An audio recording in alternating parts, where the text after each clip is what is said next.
We're up. Yeah. I'm not going to tweet out yet until we actually get things settled. Makes sense. I can't hear you. House, we can't. Yeah, we can't hear you, House.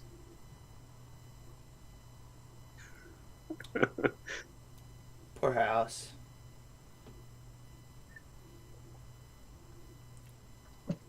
I guess on one hand, poor House, but on the other, he's got a new computer that he's apparently working on. That's so. true.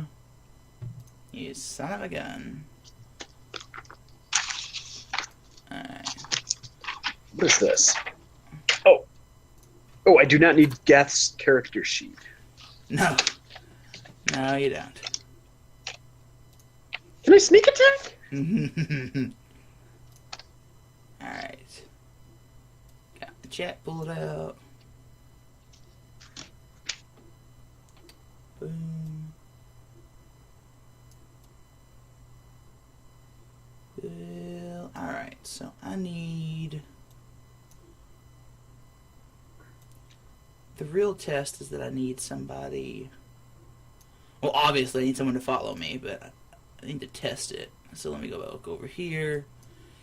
I have a follow alert that's not going to show up on stream just yet, but I do have one, so... Okay. Yeah. Do you have your... Whoa. Well, that ain't no good.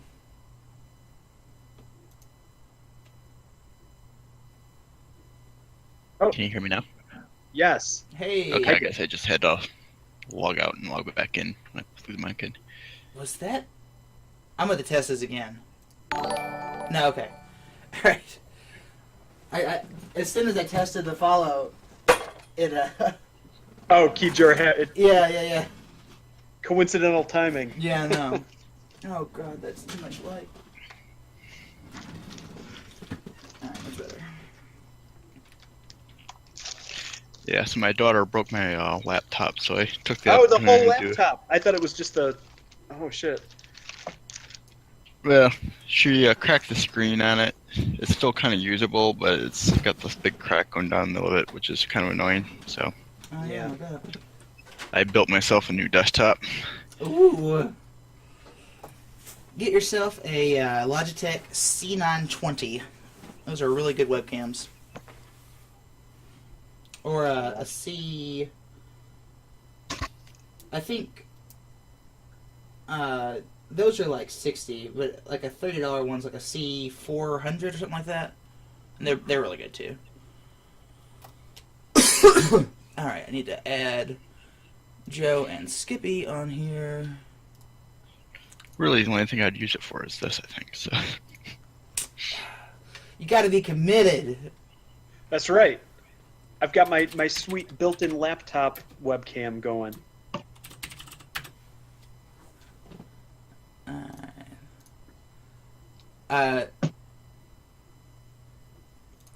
I'm thinking about... Well, we've been thinking about it for a while, but we're considering asking our Monday group to go full live play on stream. That'd be sweet. Yeah, so we'd have to get an extra webcam because this one's pretty wide focus, so we could do it. It would just... it would need to be... There would need to be two of them so we could get the whole group. Because we've got 6 players, and which is a lot. 7? Yeah, 7 total. It's a lot. Wow. Yeah. Okay. is it a movable webcam? Oh yeah, I have one that hooks up into USB. So you could just like position it back farther, right? So it I guess captures one. it's true. Yeah.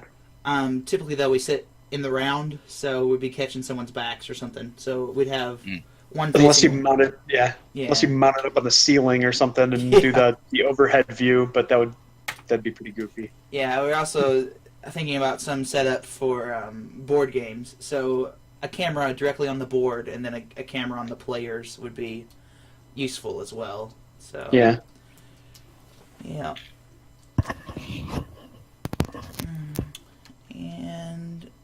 one more. This is gonna be roll 20 Skippy. No.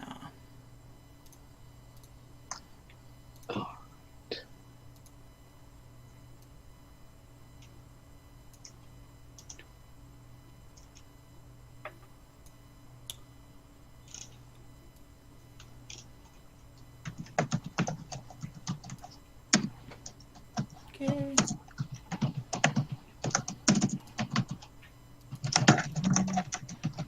So Skippy is gonna be. How do we normally have it? Keyjour's on the bottom, I think. Skippy's third. I think it's normally me, Joe. Yeah, I don't really. I just closed. Yeah, I think I was just looking at it too. Let's see. It's not essential. It's just. Yeah, it's nice to have the. Yeah, when I was setting up the alert system, I had to rework a lot of my OBS because my setup was really poor. It was really unorganized, so I had to remove a lot of scenes. So I've had to add it back in tonight. So.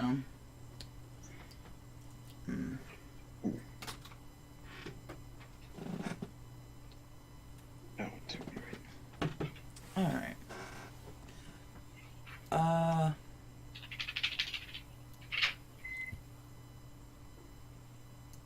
Alright, so we got that. I think I'm ready to tweet it out. We're just gonna have to talk or chat for a little bit. I might just hang out a little bit longer. I could write some more notes. Yeah, I can always write some more notes. Notes are always key. I was gonna. I guess I'm mostly. I guess we talked before about where we're at and. Yeah. If you wanna, actually, that would be a good idea to get some questions now about just any questions about notes you had kept or something like that. I guess I could borrow from your notes. I have Bomar. I actually watched the last episode. Okay. Earlier today, I have Bomar as the leader of the head Of the Dwarf and Hammer. of the Dwarf and Hammer. Yep. You can go collect your reward from him. There's obviously Danet the Fox. He's the leader of the Friends of Falorn. Yep. We have Captain Tailwind is the captain of the Drunken Duck. Yes. Do you have a race on him? I knew his name was Captain Tailwind. I think he's a human, but I'm not sure. I don't have it written down. I'm gonna call him a human. So that's probably safe. We've got Camder, Yes, he's the wizard. I figure you'll take a visit to him as well, because Yep.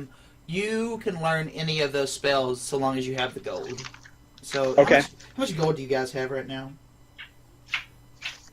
I have 93 gold. Mm-hmm. You guys are going to get a little bit of a gold reward too, so you can go spend some more of that. I'm going to say you get to buy one spell, maybe two, depending on how Is that things go. would that be like buy it, learn it? Buy it, learn it, and Okay. yeah, put it in your book. Okay. The wizard, whatever I've still not played a wizard. It's one of the only ones I haven't like rolled up and just seen Yeah. really what it all does. It's kind of. I guess he gets two for free, and then anything other than that, he's got to Right. buy, find, or otherwise pay. I think the way they describe it is, it costs spell components and Mm-hmm. fancy inks and other stuff to experiment with to learn the spell. Right. I think that's why they give it like a time component that you have to spend learning it and Right. describing it into your books. So.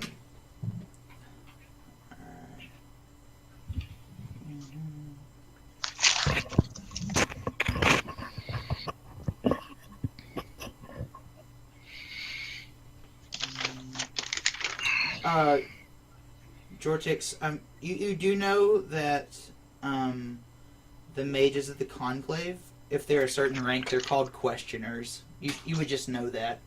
Okay. The questioners. You know your Master Magellas or teacher. What do you call him? Master, teacher, Master. master.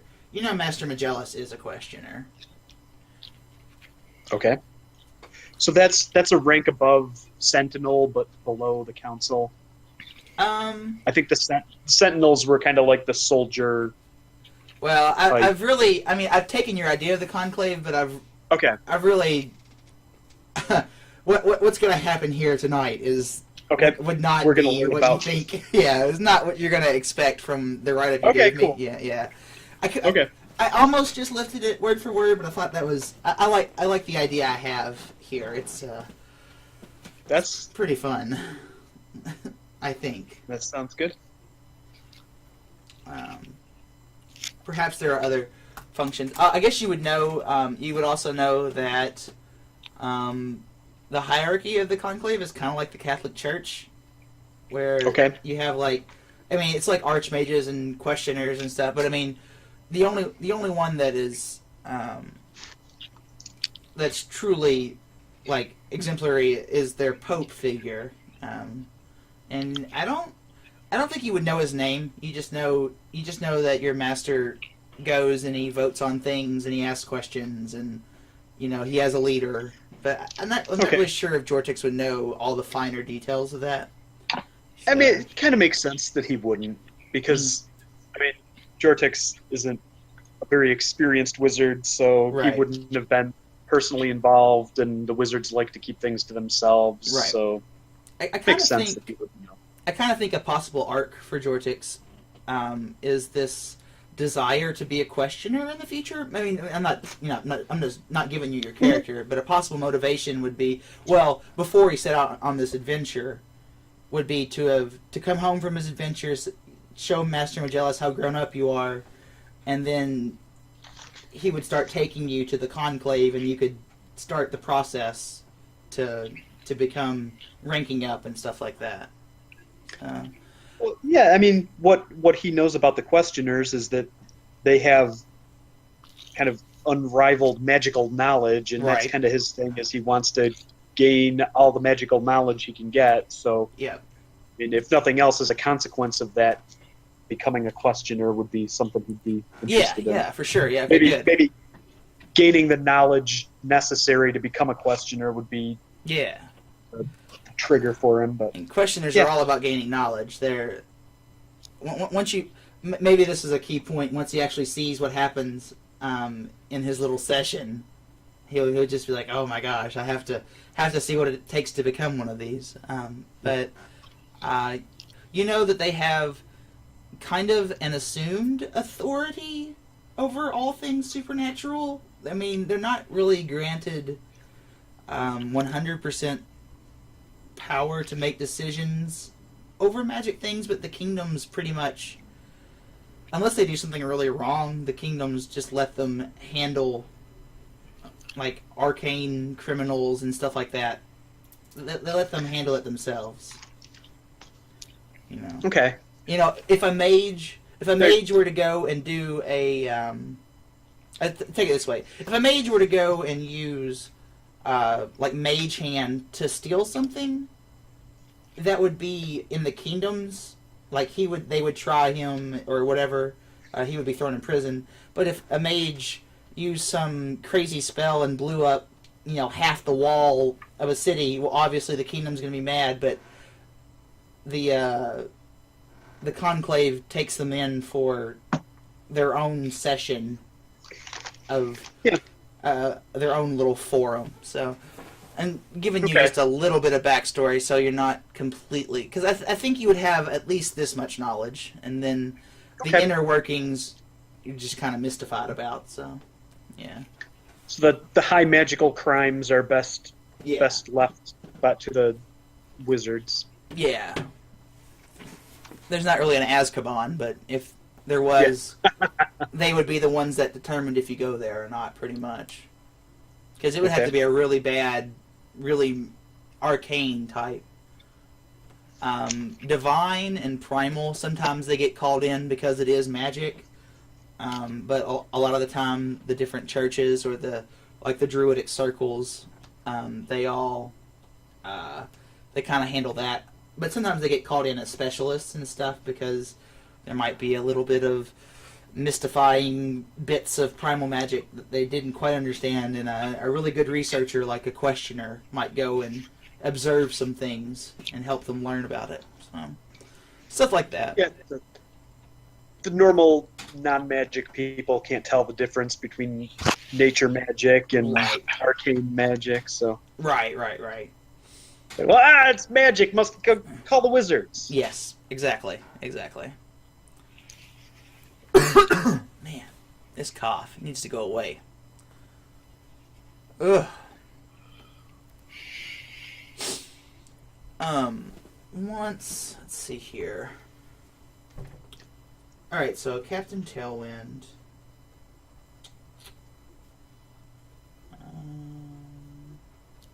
Camder. I'm gonna try and stay off of the keyboard tonight. It's gonna be a hard task. I'm gonna try, or at least mute myself every time I go to it. Except for now, because I'm typing up my tweet.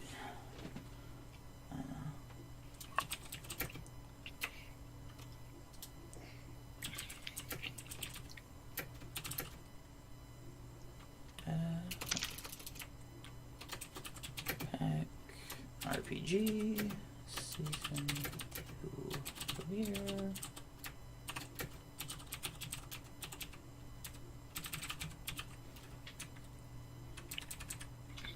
In which things raised? In which questions are raised? I like that. Oh, we've got one viewer. Might be me. I see Foos over there. Foos. Hey, buddy.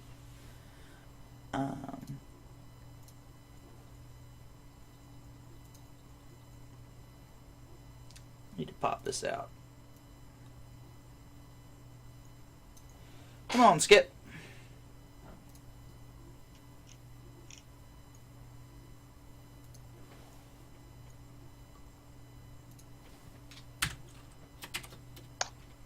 House, you got any questions about where we left off? Nope. Okay. I'm actually looking for a spell right now. I forgot to decide yeah. which one. You get level 2 Pick your now? spells. I do believe I get one level 2 spell, yeah. I think that's right.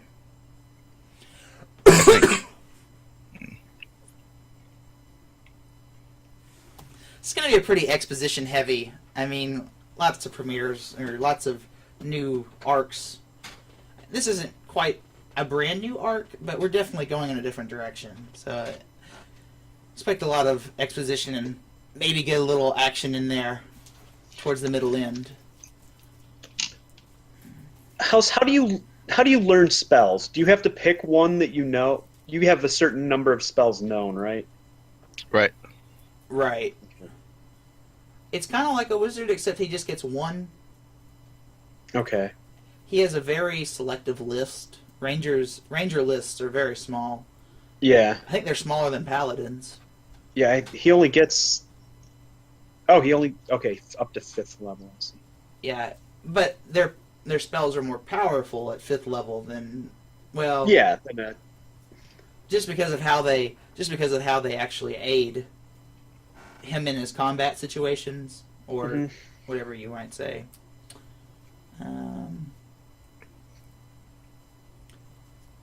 So what first level spells do you have?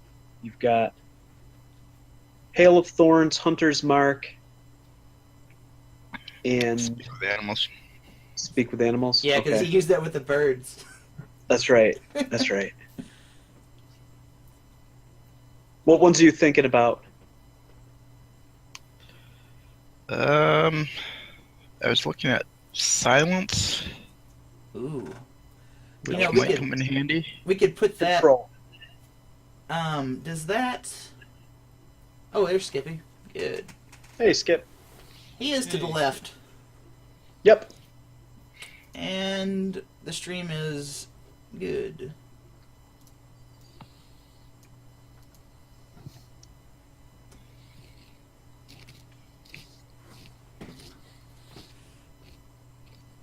All right. We're live right now, Skippy, just so you're warned. Oh, he's gone. Oh, he's back. We're live right now, Skippy, just so you know. Oh, okay. Yeah, no worries. Just I don't expect everyone to be here right at 6. It's just that I now have a schedule to stick to, so I'm going to be on at 6 or on 8 o'clock, no matter who else is here. And, I don't know, singing and dancing or something. I'm gonna show up late and just to watch. Just to watch me sing and just dance. to watch you entertaining. Yeah, and draw funny pictures for you guys. Sweet. Yeah.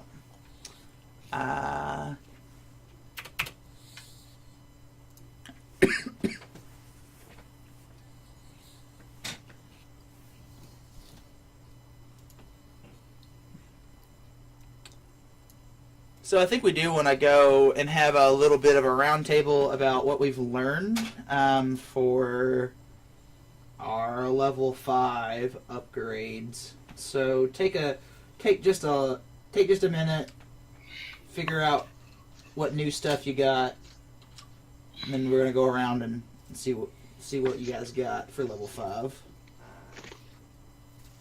All right. Whoever's first can go. Whoever wants to. I can go first. I've got mine right Mhm. here. At level 5, Jortix is a wizard, first of all. So the first thing he gets is, I guess everyone gets, their proficiency goes up by 1. So now it is harder to avoid the mighty spells of Jortix when he casts them. Mm-hmm. And he also now has access to level 3 spells. Oh boy. So the two he picked are Lightning Bolt and Counterspell. All right. Is Counterspell, can that be cast as a reaction? Yes. Yes. I'm assuming? Yep. Okay. Yep. It can only be I think it can only be cast as a reaction. Yep. I'm pretty sure. Yeah. That makes sense. Yeah. You can't. Immediately. It's not like silence. You can't just cast it at somebody and silence them. You have to Yeah. wait till they cast the The spell. next spell you use is useless. Yeah. Nope. So I don't know mechanically how you're going to want to do that. I've seen. I'll probably have to start saying "ready's a spell" and stuff like that. You Okay. know, or he starts chanting or something like that, and then Okay. yeah. I've seen some DMs or some groups get really into, like, this guy pulls out some kind of red powder, following the description of the spell in the player's handbook, which I'm probably never going to have that much of a grasp of what spell components to go with what spells to be able to. All right. Well, I mean, Yeah. We're, But yeah, that's we're gonna not- say we're not- he doing starts that. to cast a spell. Yeah, And okay. that's gonna be it. Oh, I don't have my filter on. No wonder. Alright. There we go. Who's next? Skippy, you're ready? I guess I'll go. Okay. So I, since I'm classing, I took a druid level 2. Mm-hmm. So I'm now a level 3 barbarian, level 2 druid. And one of basically the primary thing that I gained was the ability to basically transform into an animal. Wild shape. I will. Yeah. Yeah, wild shape. So I will be using that in combat. I just as I'm still kind of torn on this. Because of Dorn's affinity to bears in the past. I mean, I've kind of landed on that I'm going to probably only transform into bears. I know I have other stuff, but I think just RP wise, I think Dorn, at least for now, is primarily just going to transform into a bear. Yeah, we can work on that thematically. Yeah. Why you might want to go be a bird or something, but for now, turning into a bear is quite thematic. I like it. I like it a lot. Yeah, I mean, maybe that's something that over time, as he develops, he might go other ways, but just with his affinity to bears. Sure. Okay. And Keyjor, you got it all straightened out over there? Or are you still deciding? Okay. I think actually learned a new spell. I'm gonna go with Spike Growth. All right. So what's that do? That's basically a kind of an area of effect. It creates a area of hazardous terrain that enemies take damage when they move through. Does it slow them down? You said hazardous terrain. Is it difficult terrain as well? Let me see.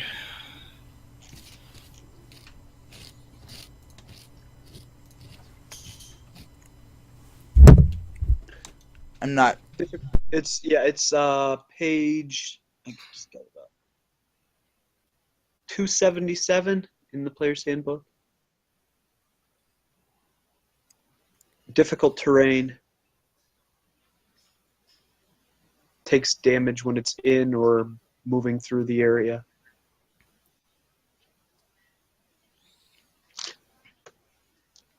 It's basically 2d4 for every 5 feet they move. Right. How big of an area does it create, and how far away from you can you create it? 20-foot radius within 150 feet of me. Wow. Okay. Wow, nice. All right. It's good. I like it. I see some greasy spikes in the future. Yeah. Yeah. I've fallen in these thorns, and I keep falling into them. And I've also picked up my extra attack too. So. Oh, that's good. Yeah, that's really good. Does a bear have 2 attacks at once? Yes, a bear has a bite and a claw. That's right. He does both. That's what I thought. And if he lands on the bite, he might take it down? Is that right? Or is that...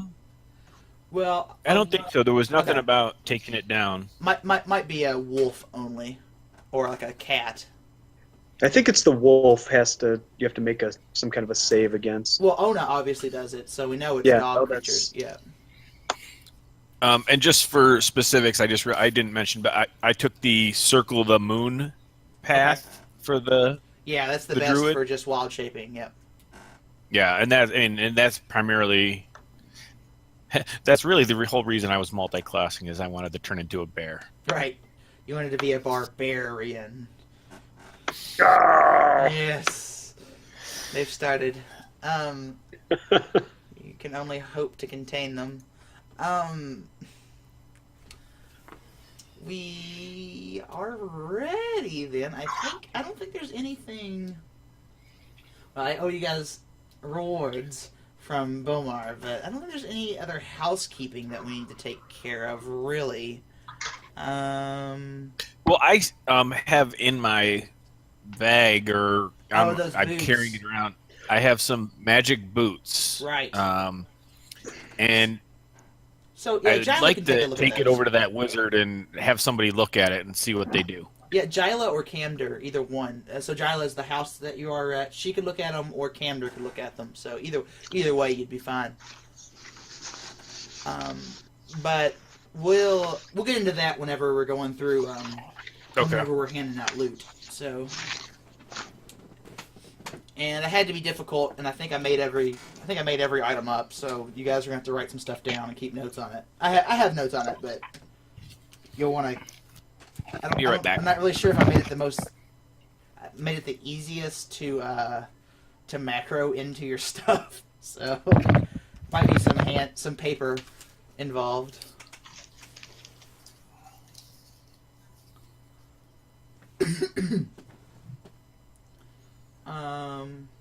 Okay. So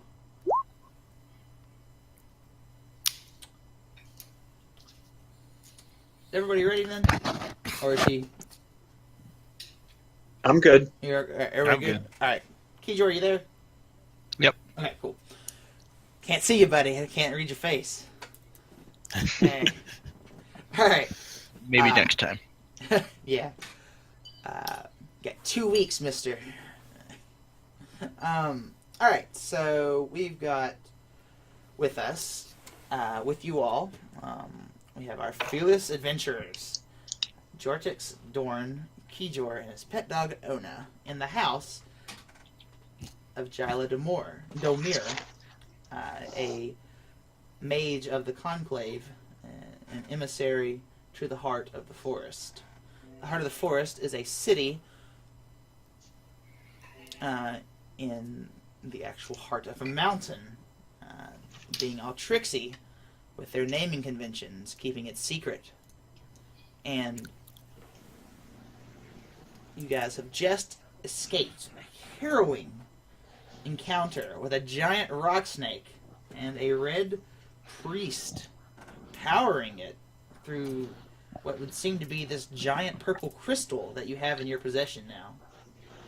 And the last thing you knew, or the very last thing that you guys had happened to you, is that Jyla Domir has contacted the Conclave, which is a collective of mages that Jortix seems to be familiar with, but Dorn and Kijor, I don't know how much you know of them. You may have just heard of them in passing. She has contacted them and relayed the story, and the next thing she says is that they want you, Jortix. That they need you. So you've been summoned, Jortix. You have 12 hours to prepare yourself. The summoning ritual has began, and whether you like it or not, you'll be there within 12 hours. You, at any time, you may voluntarily, and she's as she's saying this, she's drawing a circle, an arcane circle on the ground in the corner of the house. You may voluntarily step through, but feel free to take the full 12 hours, and at the expiration, you'll be magically summoned to the Conclave. And she looks at you two, Dorn and Kijor, and she says, I'm afraid you all have not been summoned, but you are welcome to accompany me, as I have been tasked with procuring safe passage for this crystal. The Conclave says it is imperative that they receive this crystal intact in fully functioning shape.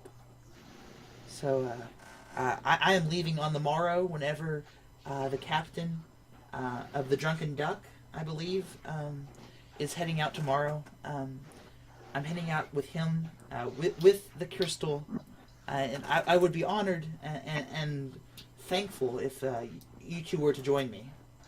But it is your choice. The Conclave works independently. They does not request help unless...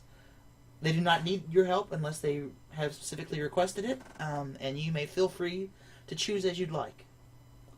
And with that, she looks to you again, Jortix. She says, you have 12 hours to prepare yourself. Good luck. If you need anything, I'll be in my study preparing myself as well. And she walks out of the room. So it's very late in the evening.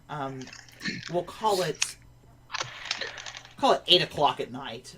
So you have until 8 o'clock in the morning to basically to prepare in any way that you would like to make this journey. And turn it over to you guys. All right. Well, I think the first thing we need to do is to head on over to the the dwarfen hammer and make sure that Greelan is okay.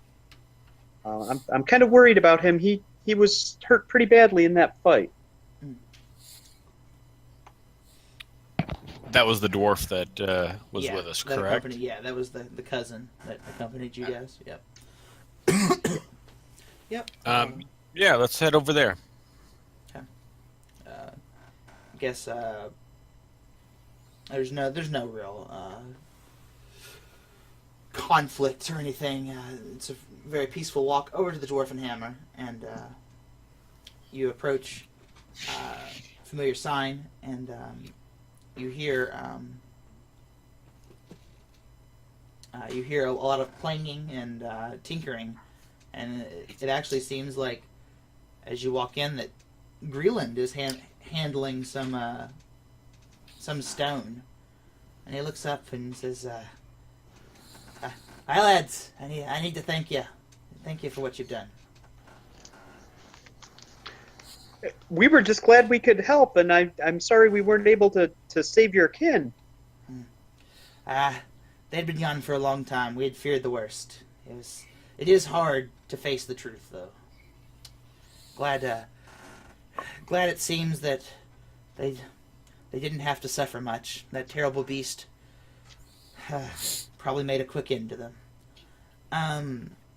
And in the back, you hear Bomar shout out, "Oh, you guys are here already. Well, 1 second." And out tromps Radio Bomar. He actually has in his hand two brightly glowing gems, and he walks straight over to you, Dorn. He hands you one of them, and he says, "So take this here. You got a place to put it in that glaive of yours." Yes, I can do that. What does it do? Yeah, and he says, "Well, the main thing is if you let me step back. He says, "Are you sure? You wouldn't want to? I could do it no charge. Put it in the pommel there." Yeah, I mean, I'd appreciate that. I mean, what does it actually do? Well, it's a bit of a test I've been working on here. It's a bit of a counterweight, I suppose. It allows you to and so the mechanics of it are you get to add an AC. You get to reduce a damage.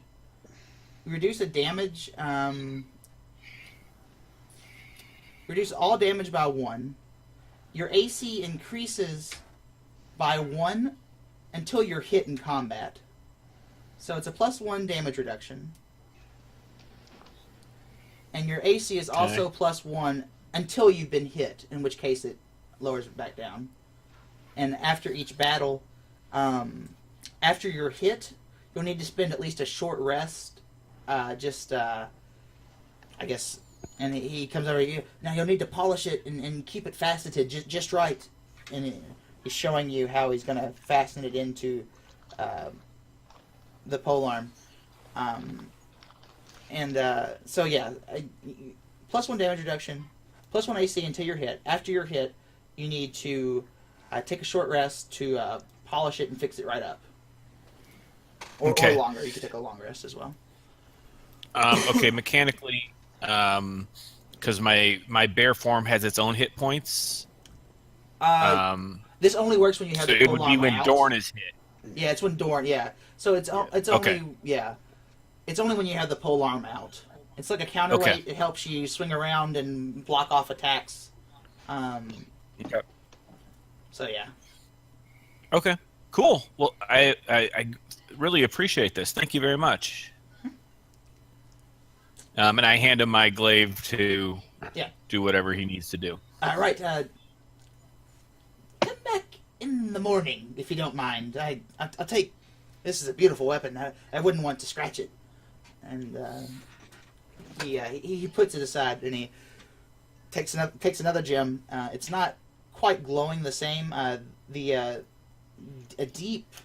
was a deep red color for Dorn's gem, and now it's a deep green color for the gem that he hands to Kijor. And he says, "Well, actually, it's for your pup, and I call it the Master's Call." And so the Master's Call, you both have +1 AC while Ona is standing within 5 feet of you. You get +1 damage to any attack that you hit when Ona is next to an enemy. And finally, you gain expertise in one skill of your choice whenever you and Ona are both performing the action. So, Okay. so you know what expertise is? You get to add your proficiency to Double it again. And you have to choose that skill, in a reasonable amount of time. And it locks it in. So if you wanted to be stealth, or if you wanted it to be, Persuasion. nature, or persuasion, or whatever, intimidation, so long as Ona is with you, with that gem, you get expertise in that skill that you choose. All right, Cool. I should probably write this down because this is pretty. Yeah, specific. it's involved. All right, so it's Pegs like plus being one, complicated. +1 AC when She is we're within both 5 within feet 5 of you. feet. Yeah, both within 5 feet. You get +1 damage to any attack that you land whenever she is next to an enemy. And finally, you get expertise in a skill of your choice whenever both you and Ona are performing the action. And he says, does your pup have a collar? Does she mind wearing... That's Okay. He says, there it is. Do you mind if I fasten it to it? go right ahead, please. Okay. He takes it off around her. Is Ona okay with strangers? How is she with someone handling her collar? I calm her and kind of she knows that when I'm calm with Gotcha. whoever, and she is too. All right, just slip right off. Oh, good dog, okay? Good pup. All right, slip right off there. He says, yeah, just come back in the morning and I'll have you ready. And he says, little wizard here, not quite finished with your item yet. I believe I started working on it after I met you all, after I'd sent you on your quest. I just felt that you guys would be successful. You had that air about you. But yours is a fine instrument, and I'm not quite done with yours yet. If you'll come back later and see what I can do, I'll get on it straight away. Well, I do have to be. I have been summoned to see the conclave at 8 a.m. So I knew that, Jyla. I knew one of you would have to go. She only gets involved whenever the conclave needs something. So, and I knew one of you would be leaving. Well, you know what, Greenland, get out of that cart. I don't care if you have to hobble around. We're going to fix young Master Jortix's fine tool here tonight. Come back by midnight, and we'll have it for you. by midnight. Yeah. I have a feeling I'm going to have a busy night ahead of me, so I will be back. All right. Thank you, sir. He says, I promise you'll like it. All right. So, you guys, he kind of like wheels Greeland. Greeland's still in the cart. He like wheels Greeland into the back room, and you hear some furious hammering as soon as they close the door. Before he yeah. he turns away, again, thank you, Master, for doing this for us. I don't like to walk around without a weapon. Do you have one I could borrow for the night? That I could. Oh, right. How about an axe? That will work. We specialize in axes. And you have a simple martial axe. All right, just whatever. Okay. Simple. I'll strap it on my back. I just don't like not having a weapon. No. It's a good point. It's a good point. Didn't mean to leave you unarmed. All right. We'll see you later. All right. Jartex will pull out his dagger and show it to Dorn and say, "You could have used mine." I'm thinking this is like since you're so small, I mean, this is like one of the little plastic knives I give my kid. Yeah, it kind of looks like a toothpick. Yeah. Pretty good. All right. Thanks, little man. Yeah. I try to help. All right. So you guys are outside of the Dwarven Hammer. I guess if you're done, he pops his head back. Is that all? Is that all, lads? Oh. Yeah. Thank you. We just wanted to check on Greeland, but it looks like you've got him back to work. So we'll let you get to your duties. Nah, he's a tough lad. Good night. Come back at midnight. All right. What next, you guys? So I wanted to. Go ahead. I wanted to head over to Camder's shop to see if I could talk with him about some of his magic. He had mentioned a skill with his illusion spells that I wanted to have a talk with him about. I'll come with you and take these funny boots I found. Oh, that's right. All right. So, You Kijor, And maybe we can grab a bite at the River Queen afterwards. any differences? Do you want to go anywhere else? Nope. That's fine with me. All right. So you guys head on over to Camder's house. All right. So that means you guys are up He's up here. I guess I can bring you guys too.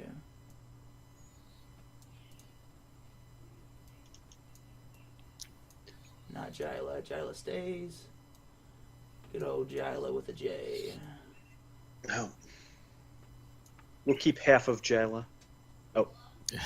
Yeah, no, good. Alright. Camder's shop.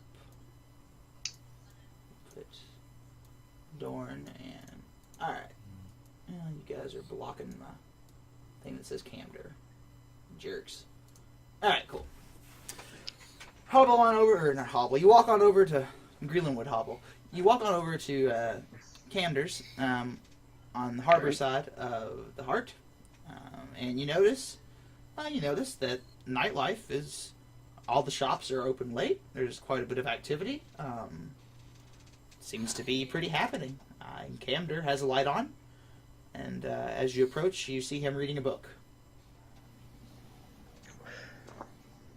Camder! I've been summoned to talk to the Conclave. Are you familiar with the Conclave and how such summonings work? I'm a little worried. Honey. I've never been in an official meeting with them. Ha! Conclave? Ah. Bunch of... Well, I best not speak too ill, but between you and me, they're a bunch of blowhards. Always up there asking questions and never getting anything done. You'll see. If you've been summoned, well, you're going there whether you like it or not. I've yet to see someone evade them whenever they really wanted them. Might delay it for an hour or two, or a week, but they'll get you there. So, I guess you, I heard about your little quest from, old Bomar. Word gets around these parts. How'd all that turn out? Well, his workers had been killed by the red creatures. That's bad business there. Yeah, Those Those dwarves have been mining those tunnels for years and years and years. You know, longer than any of us have been here. There was a priest, some type of priest was with them, and some giant rock creature they had summoned, and they had tunneled into the dwarves' mines, and for who knows what purpose. Oh dear, that's I don't know what to make of that. Did you happen to use any illusory magic to outsmart him? I did not, but I nearly was defeated by an illusion myself. You know, you have to temper your mind to get the best of those illusions. Yes, that was mainly why I came back to see you. When we previously had talked, you had discussed some methods of improving your illusions, and I'm interested in anything you could tell me on such short notice. Oh, you are an eager one. Gosh, I don't believe we have quite the time you're looking for that, but I do know that we have several spells here. You could try to learn a little bit of this or that, but as far as advanced illusions go, I believe you'll have to wait a little bit. I tell you what, though, if you there is there's an old friend of mine. He's an elf. It's got a big old shock of red hair. Looks very old. Well, for an elf, you can't hardly ever tell, but you can see a little bit of age lines with him.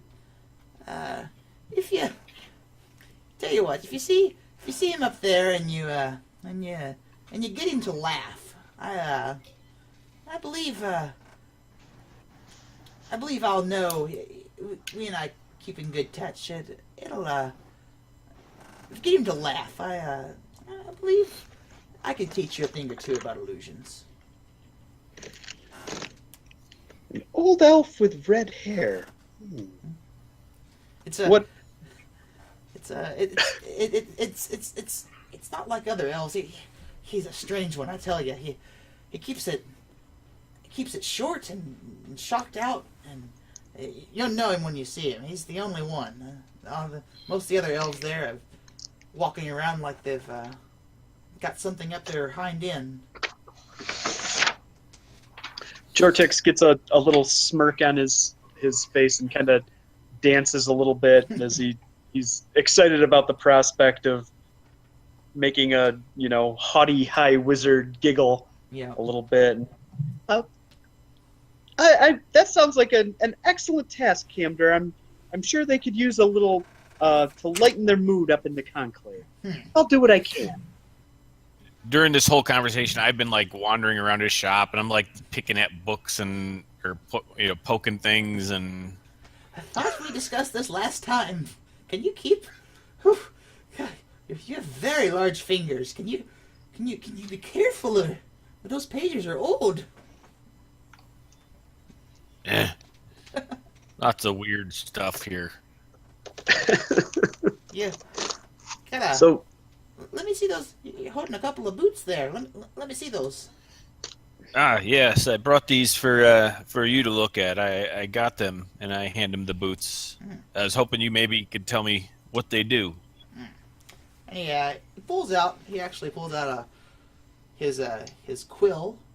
So this is what you were talking about with the illusions. Is my memory correct?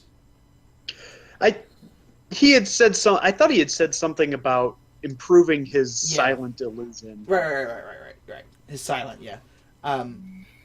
He takes out his quill and he uses it as his implement and taps it around and says, I believe, he says, strap them on. They won't hurt you. I promise. What do they do? Oh, kind of like to know what kind of fire I'm jumping into. Trial and error is the best way. Ask Jordan. Ask your friend. No, have some fun. What's What's life without some experimentation? I look around and I see a chair that, it doesn't necessarily look like it might support me, but I try to sit in it anyways. Mm-hmm. And take off my boots and I put them on. Yeah, the boots actually they kind of they magically form to your feet, so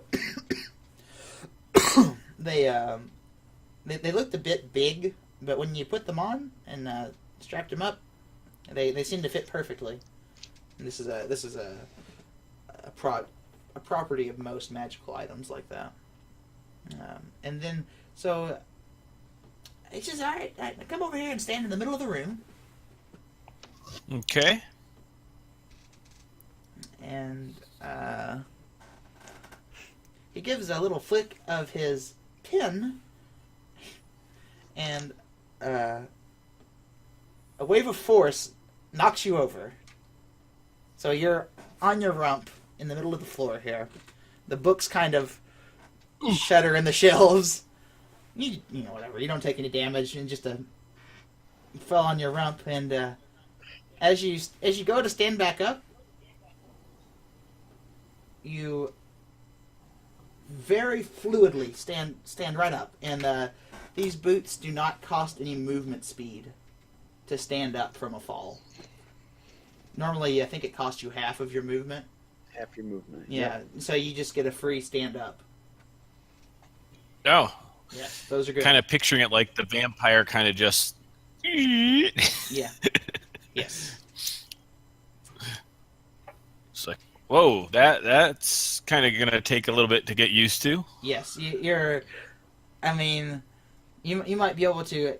It's very strange to Dorn, given how magically disinclined you are. I guess arcane, how arcanely disinclined you are. But there's definitely some weird movements coursing up some weird energy coursing up your legs and getting your butt into place as you stand up. Yeah, it's a weird feeling for you.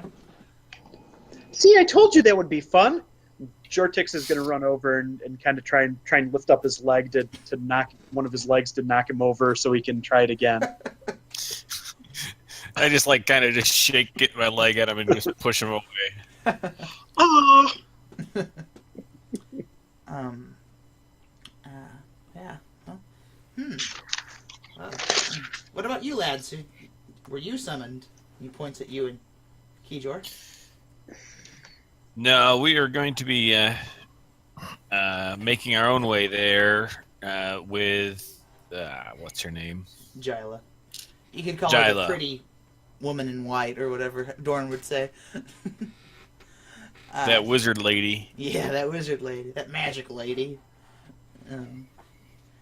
Oh, yeah. Have fun with that. I'm sure Jyla is a wonderful traveling companion. Dude, would you like to borrow a book for your trip?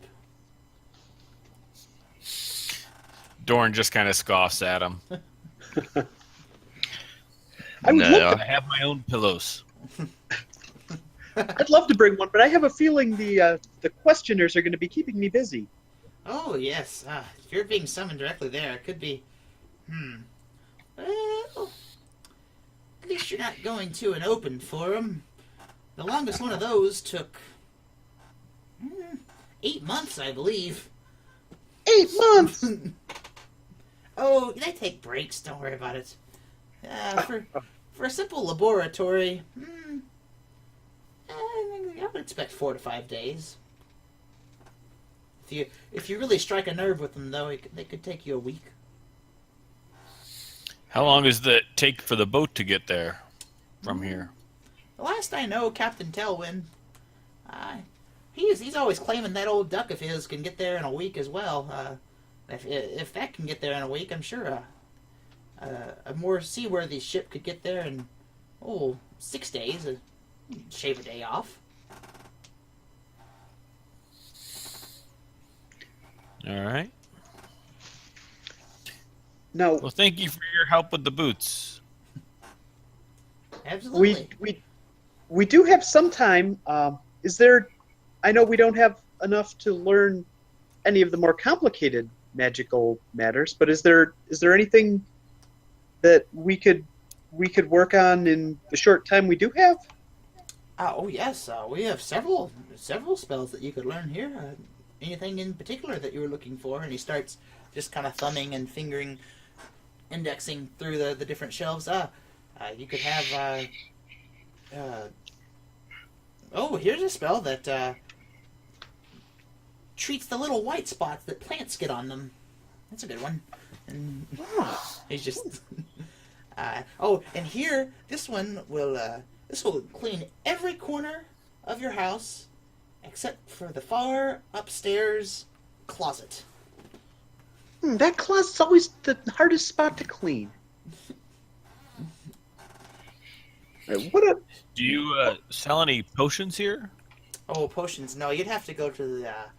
You'd have to go to Druin will fix you up. He's just down the road a little bit. He's on the other side of the road across the causeway here, or the roadway here, pretty close to the water. And that would be right over. Right over here. I was clicking on my stream, and not the roach running. That won't work.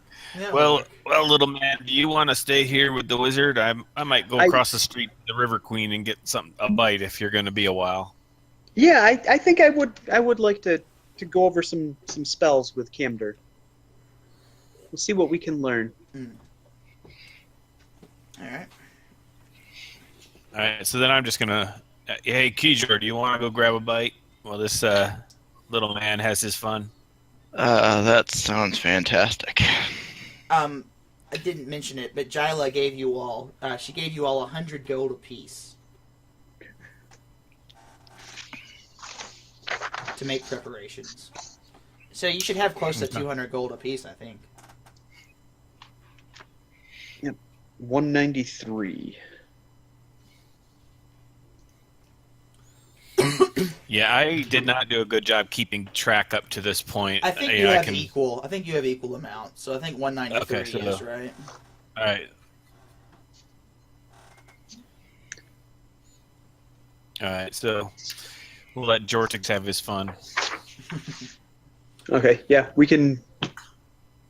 All right, Jortix, you Joe, pick out your shopping list or whatever. We'll come back to you.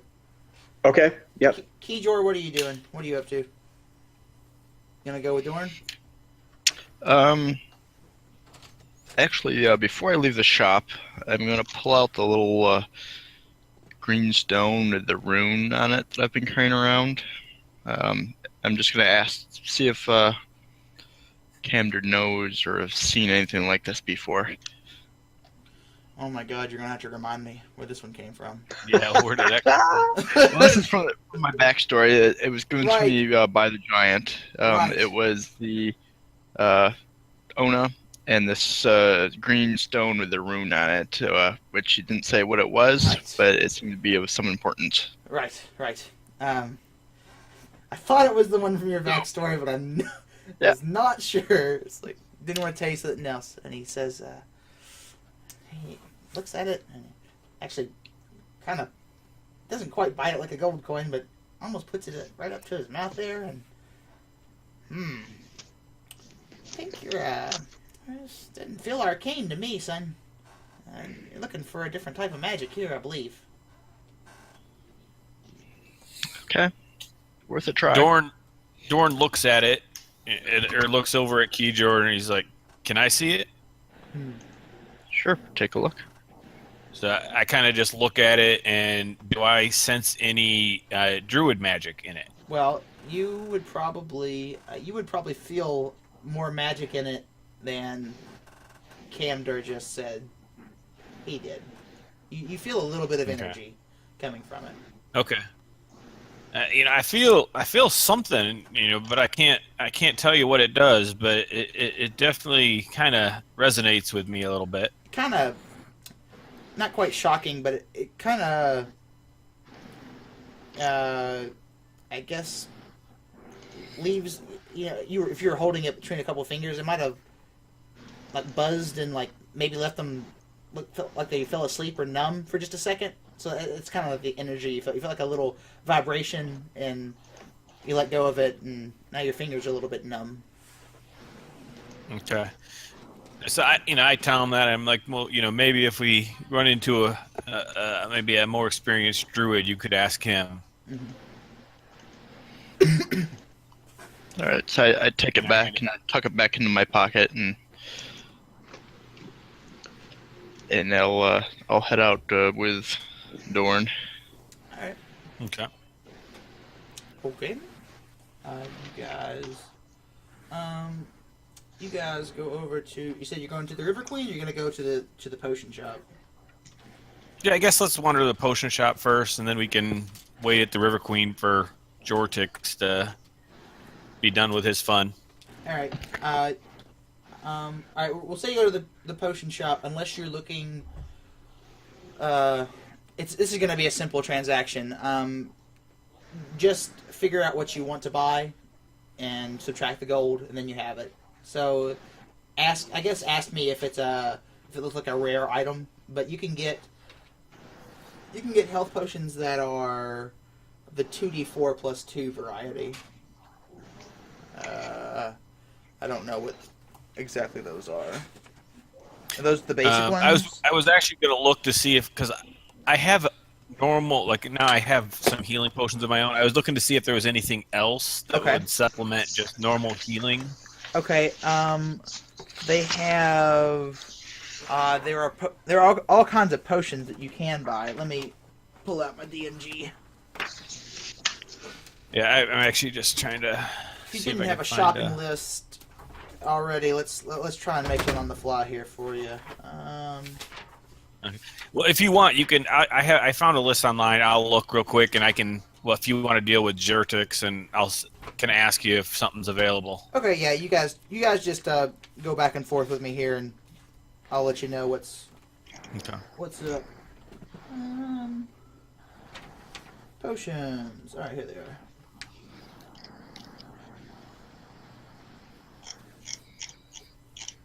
And all kinds of potions. Dang. Yeah, I know. That's a huge list. Well, Lots of fun stuff. do they have prices with them as well? Yeah, the one I did. So they have common, rare, very rare, and legendary. Which should I hunt in? I think the uncommon ones, I believe, are 50 gold. This list says 80 gold. 80 for uncommon, 400 for rare. So I guess I'm probably gonna need to stick to the uncommon. Yeah. Okay. All right. So I'll just look through that and see if I see anything. Is this on the hypertext? Where did you? Can you link it? Actually, yeah, I'll drop the link. It says it's 5e, so I think it should be. Oh, okay. It's an image, so you can't search real well, but. Right. Alrighty. I know it's in the DMG somewhere. Potion cost or maybe it's just as magic item cost, and I don't know how potions fit into that. You can buy anything uncommon or lower. Okay. All right. I'll just look through this, see if I find anything interesting. It's possible you could get a discount if you bought more than one of the item. Just ask me what you want to buy, and we'll see how much you can get. Just take a look through that. Okay. All right, Jortix, what spells are you learning?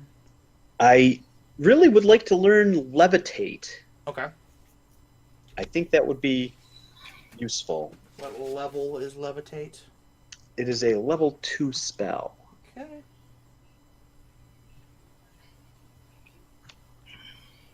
So that's going to...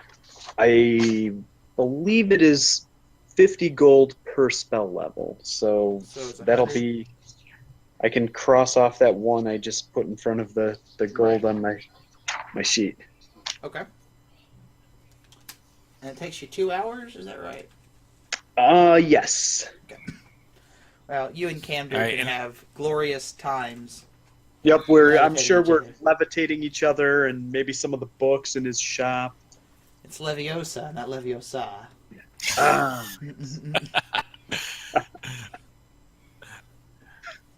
All right, I think I'm gonna take actually. I'd like to get how much would 2 antitoxins be? Antitoxins. You can buy 2 of those for. You can buy 2 of those for 60 gold. Give you a good All right, discount. I will do that then. Okay. Alrighty. Kijor, anything, if you follow that link, anything interested you? Or you're not shopping for potions? I think the only thing I might be interested in is like a basic healing potion, Okay. Yeah, just because our lack of healing capacity in the party. It's you can get 2 of those for 60 as well. Or you can get 1 for 50. okay. I'll get 2. I thought you would. Alright.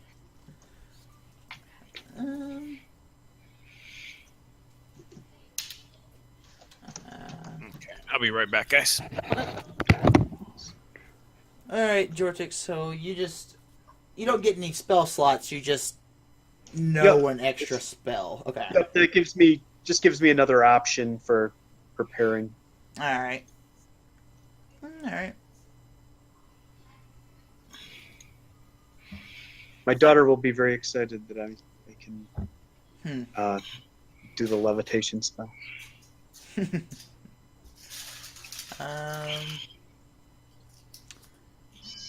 to think what else I need to cover before you guys leave the heart. I think personally I am pretty good to go. So it's up to you guys, whatever you all would like to do before we All right, have so our we're looking, leavings. we're looking 10 o'clock ish after learning levitate. Oh, it's probably closer to. It's probably closer to 11, actually. Okay, so Jortix will head over to the River Queen Okay. to meet up, meet back you up, and guys, you just miss Tanik and Thomas, then but Kijor and Doran had a good time with them. They were rollicking about up on stage. You did hear the last end of a song. Sounds like a popular one. They seem to play it every night the 2 nights that you've been there and the 1 night at the campfire. So something about the king and the king is getting old and gray and can't really do the things with the queen that he used to want that he used to do. So Can you sing it for us so we get a good feel for it, Hags? I'm a bard in my other campaign. I'm not. I'm just a GM in this one. GMs don't sing in this world, right? Yeah. He loves the queen, but he can't seem to get it in between or something like that. And not. It's not. It's. I only know bits and pieces. You'd have to ask Tanik and Thomas for the rest of it. Oh no! It's pretty good. Is the king that old? Is the king that old? He's in old. reality? Yeah, he's old. Yeah. Okay. And given the sentiment towards him of recently, the mocking songs have been a bit more prevalent of late. Given his abandoning his I guess the crop shares. You know how it happened at Greer's Hollow, how they had a surplus and they couldn't sell to the capital. Lots of resentment for the king right now that he's just stockpiling some military. And now that the world's turned upside down, lots of people don't know what to think, and They are starting to blame the king because that creature seemed to be heading right for the capital. Alright, so you guys have a meal. You can stay there as long as you'd like.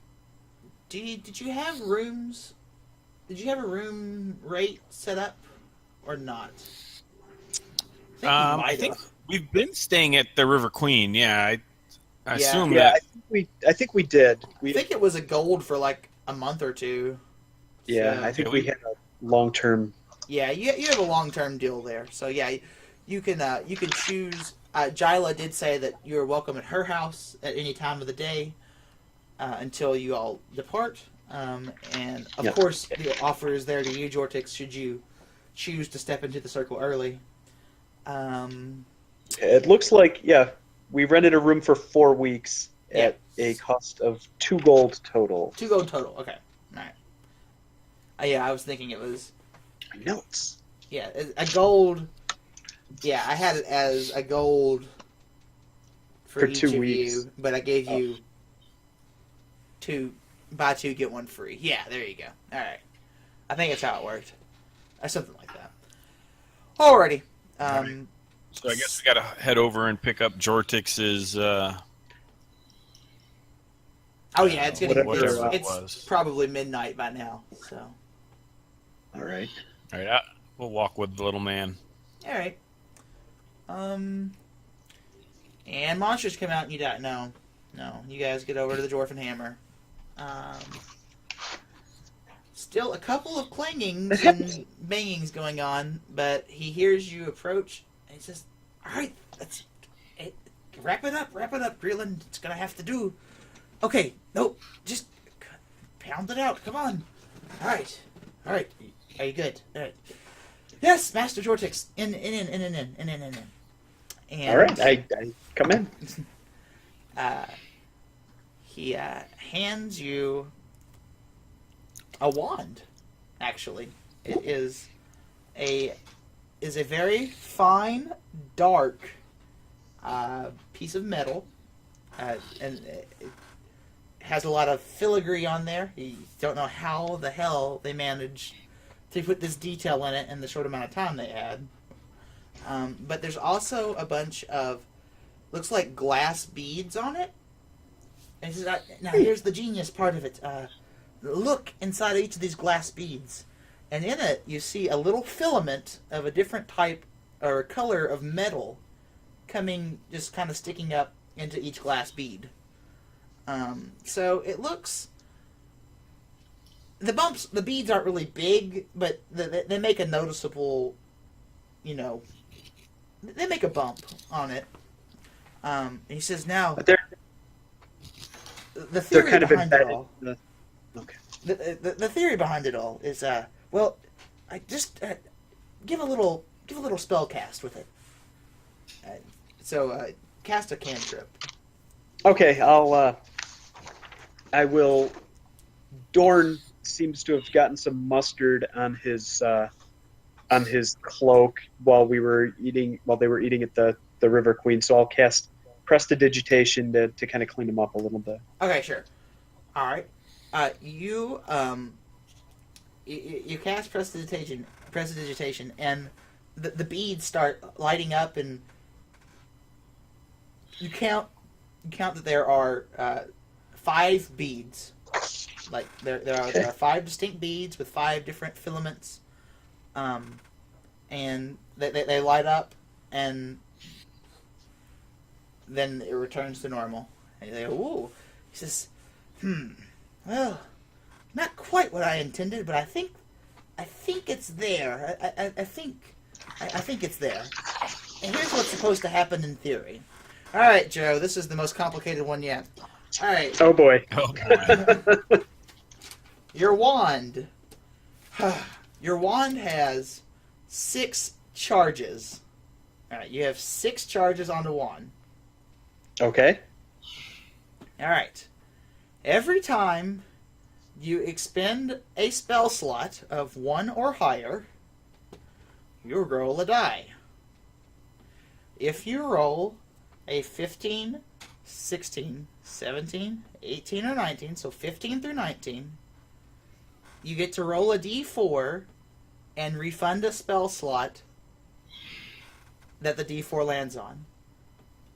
If you roll a 20, you get to pick the spell slot that you get back for free.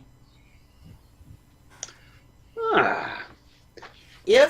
So now, Okay. if you don't roll, if you roll a 1 through 14,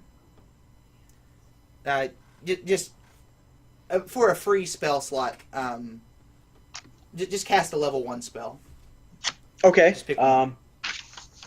We'll Or levitate. Cast levitate. I'll cast some mage. Oh, okay. Yeah, I'll make myself levitate a little bit and hover above the floor.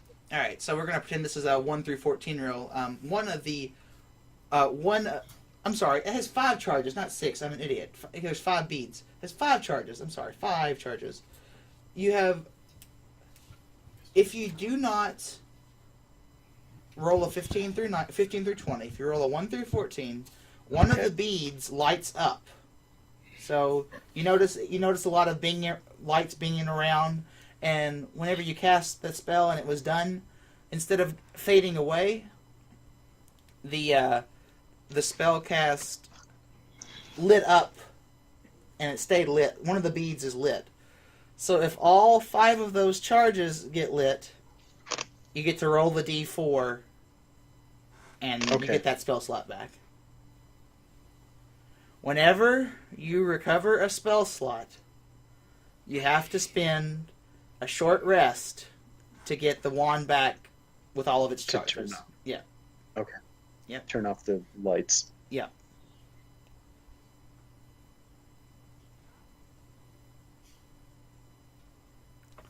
Excellent. This is some amazing craftsmanship.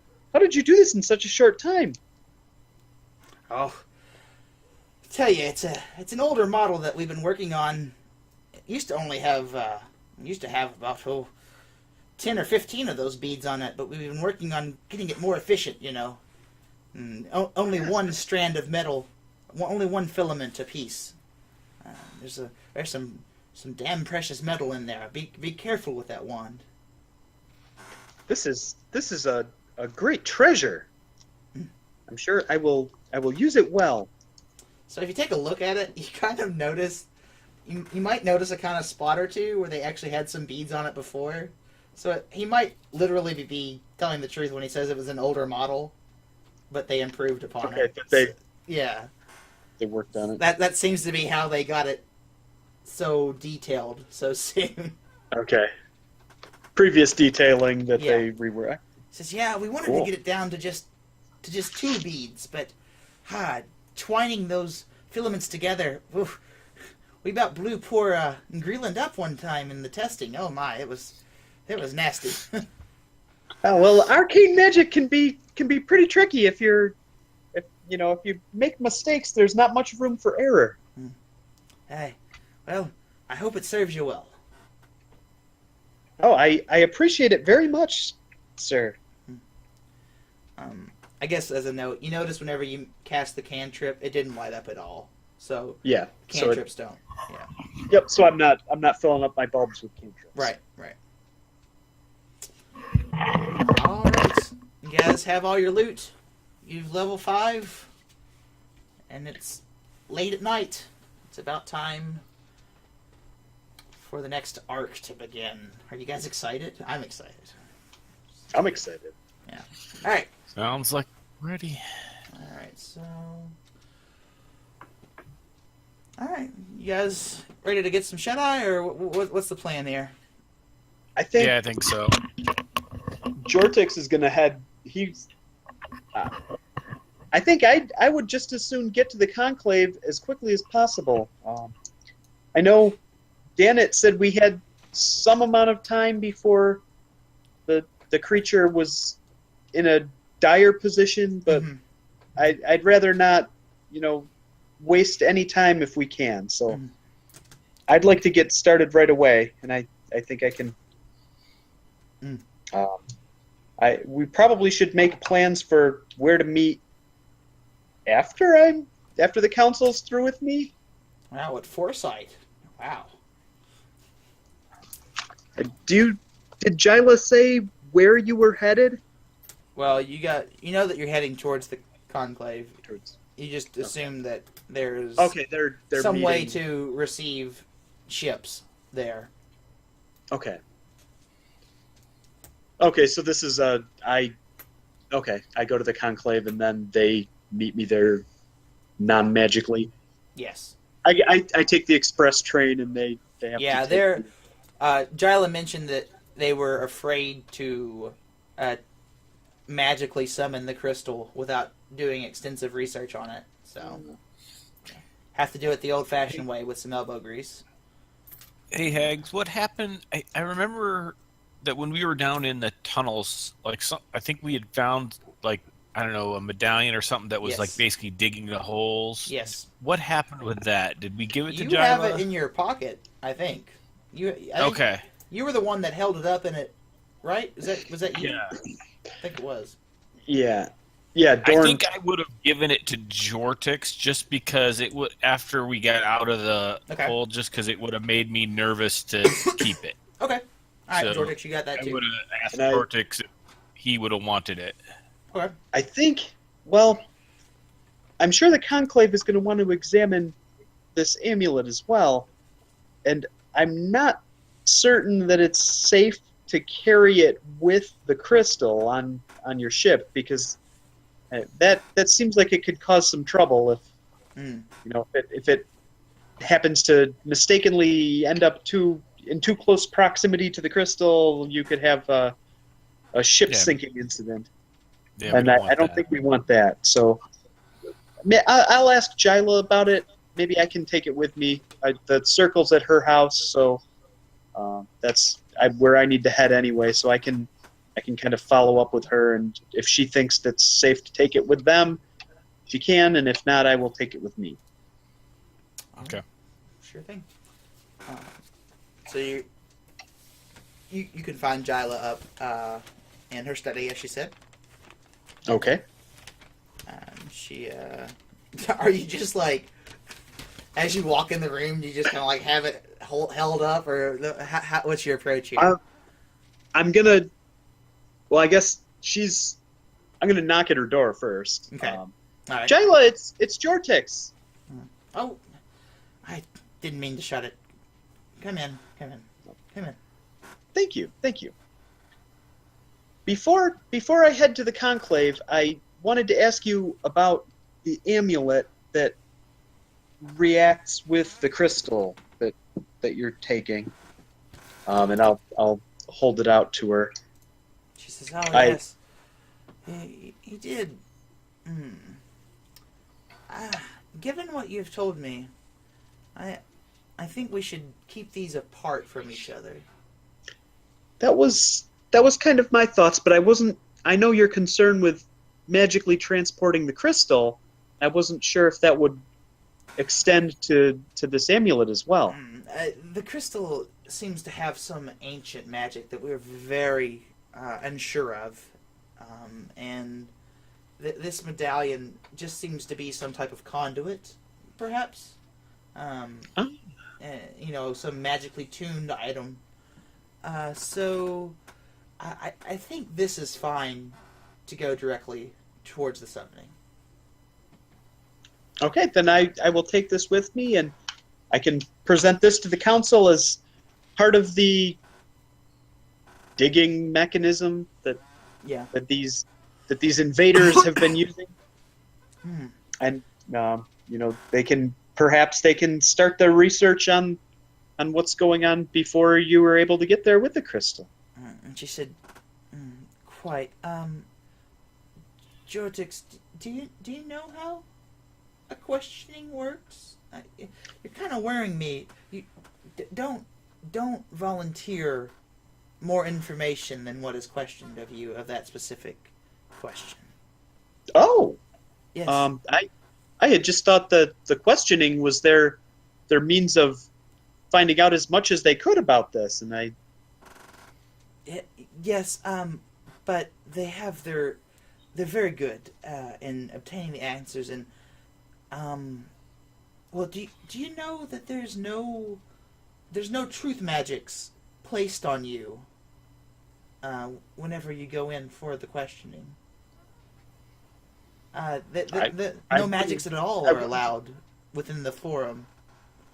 I wouldn't think of lying to the council. Of course not, but I know that you're very eager. Just speak directly and succinctly, and just the enthusiasm.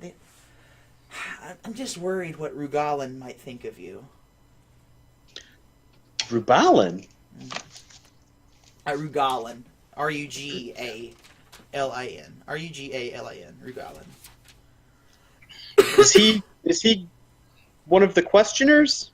Well, you know there are several hundred questioners. That just depends on how many show up for a forum. Oh, okay. Yeah, but yes, Rugalin is a questioner, and he's at every forum, no matter if it is an open call or an accusatory or a laboratory. He is at them all. He's a bit of a stickler. Just you'll know which one it is. He likes to make himself very prominently known. Would Rugalin happen to be an elf? And she blushes a little bit. She says, you've been talking to Candor too much. Just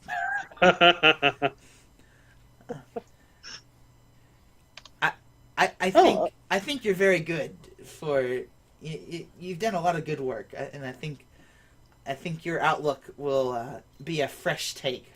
Just be careful. Rugalin likes to take some questions down a very long line, and he tries to trap people. Just be careful.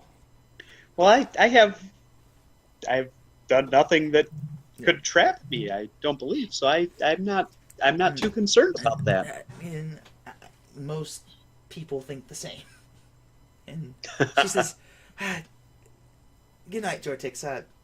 I suppose you'll be gone whenever I wake up in the morning." Yep, I plan on heading right into the council now. And I suppose I will see you when you arrive there. Oh, well, very well. And she kind of laughs again. Good luck, Jortix. Uh-oh. Jortix, what would I roll to see if he understands what she's kind of implying? Insight? Insight? Yeah, insight. Okay. I'm a little insightful. Oh. 6. Oh, so... Oh, man. Or she wishes me luck. Yeah, she thinks...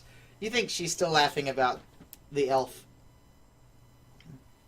You chuckle Okay. to yourself as you leave. Elves.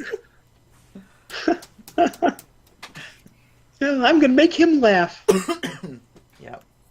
All right, so Jortix is gonna kind of compose himself outside of the circle and take a deep breath, and then step into the circle.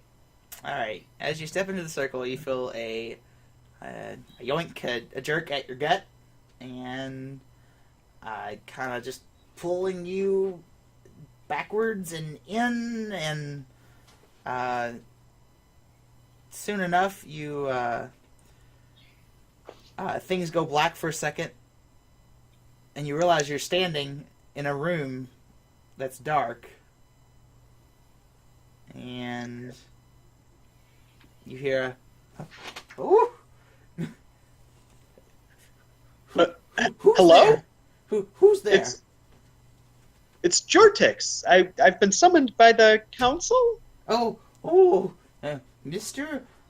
What is it? Mr.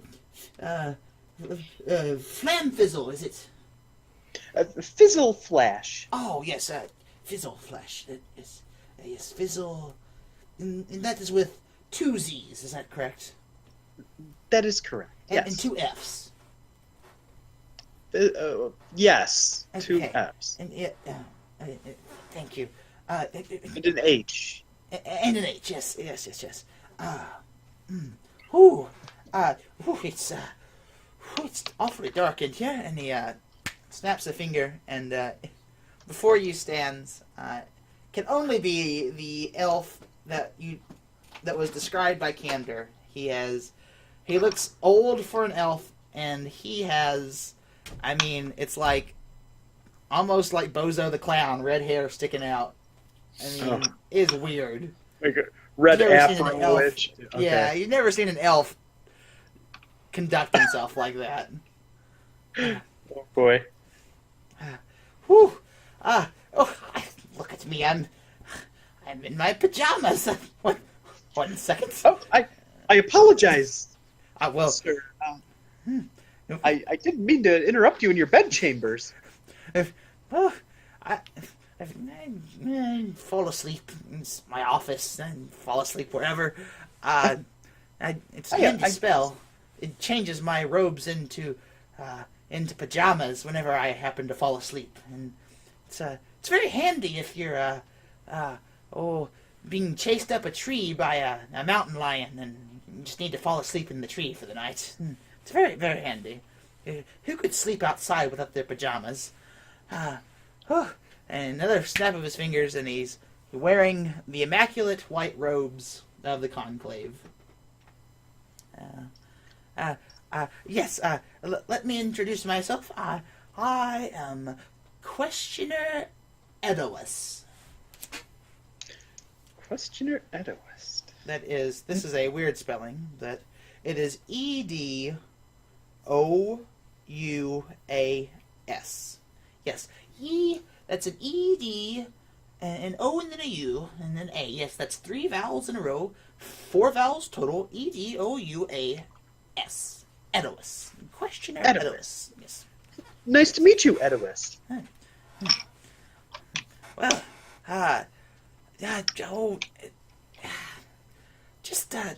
you can go sleep in my bed. No one's gonna be up. Good Lord. Could you imagine if we got old Rugalin up at this time of night? He would blow his top. Well, perhaps he would take it a little better if we were both wearing our pajamas. And Jortix is going to cast Prestidigitation on himself and kind of change the look of his robes into pajamas very similar to the ones Edois was just wearing. You're a quick one. There's still robes though. You're learning, aren't you? You're learning magic, aren't you? Yes, I've learned a few tricks. I'm not quite at the level of you, Edois, but I've learned a few things in my day. Well, imitation and flattery. Sleepy, and he he goes and sits in a chair and like face first onto the desk, and sure enough, in just a few seconds, pajamas overtake his robes again. The door is open, and if you look inside, you can see an enormous bed. Who would need a bed this large for a single person? That, and the room is not too big, really. The bed looks far too large for the bed, but it is a giant one, and there's all kinds of colorful pillows all around the bed. So it's your move, Jortix. Jortix will kind of take another look to Edois and see that he's still out on his desk. He's already in that fake snore type thing. Yep. And so I guess I'll walk over and take a rest on his bed. All right. All right. Well, you take a I'm long rest. I'll curl up in a small corner of the bed, I suppose, and Mm-hmm. The see what happens in the pillows. morning. The pillows are extra comfy. All Let me tell right. ya. All right. Jortik's living that good life. Special wizard pillows. All right. You're sleeping.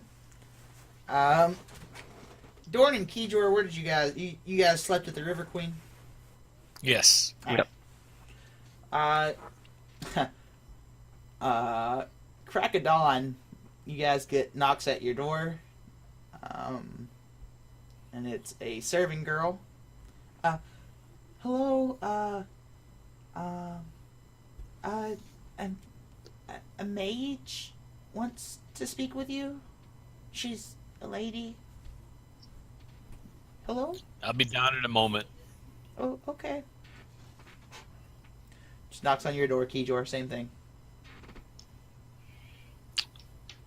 Okay, so Keyjor's ready to go. Yeah, I grab my stuff and Come down.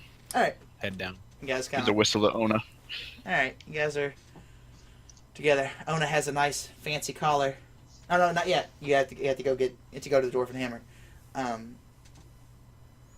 You guys don't forget that. You guys go downstairs and you see Jaila Domir. She definitely still has white on, but you would definitely call these traveling robes as opposed to city robes, I suppose. Hey, came too quick. Nice name. How's it going?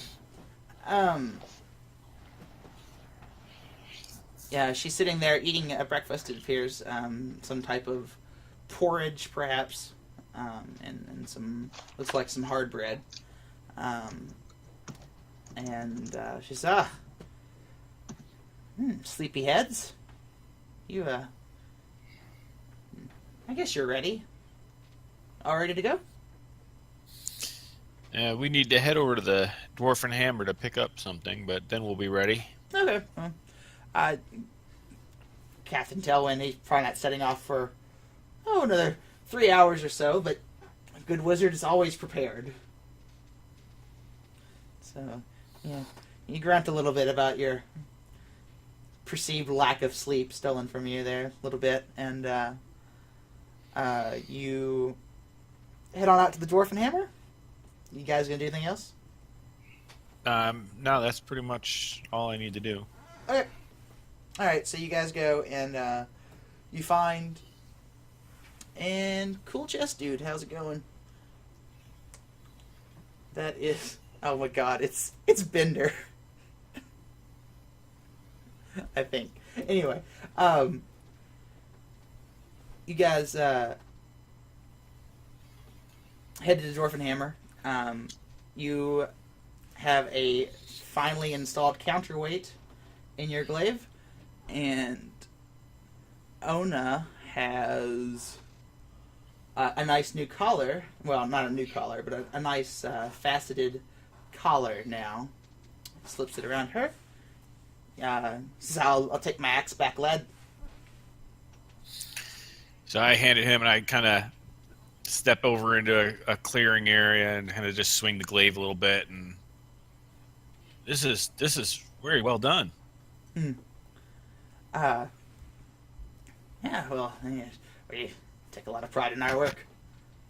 So, wouldn't... Well, thank you again. Fair enough. And... Hey guys, everyone in the chat. If you like what you see, go ahead and hit the follow button. Really appreciate it. And he gives you a little, little finger from the head to the little salute there from a dwarf. And as you take your practice swings and stuff, you really feel really good about this. This is some fine craftsmanship. You're impressed.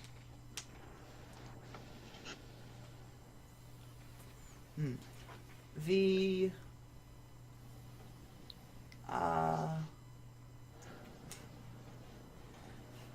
thank you. My spectacles are quite groovy. Thank you.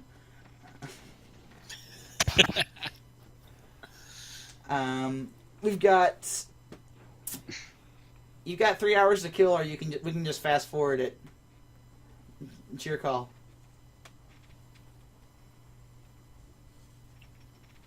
I'd say let's get going. Yeah, yeah. All right. Yeah, you meet Jyla. Let's go back to the harbor. Make sure I got it on here.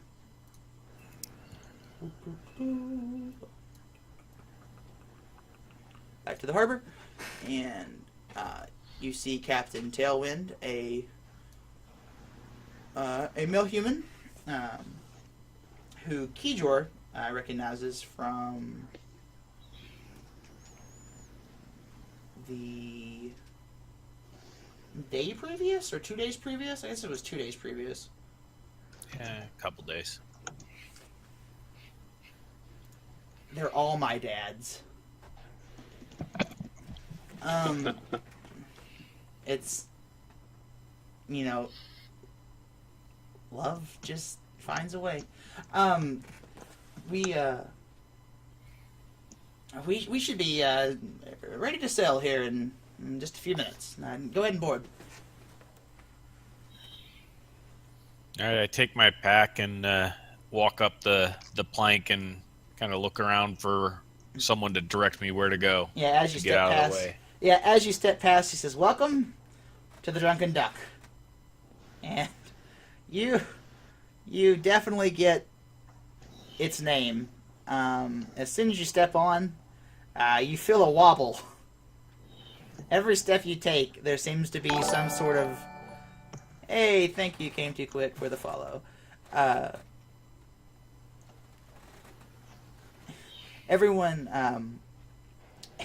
Everyone seems to be overcorrecting and balancing, and the ship just seems to just wobble a little bit, and up you go. So it takes a little bit to get used to. I need a Constitution check. Trap the cloud. Where did it go? From everybody? Just is that a save roll or unskilled Constitution? A Constitution save. 18.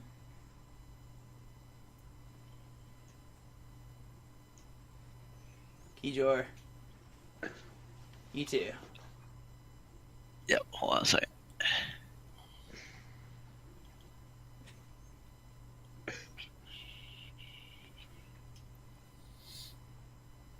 I knew it was you, Bender.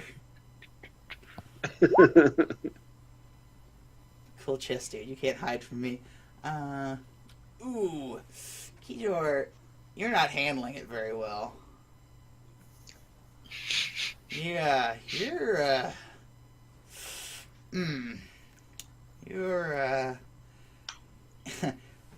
they take off, they get everything ready, they take off, and you immediately go to the railing, and you're gonna spend the full day, kind of recovering. I'm sorry.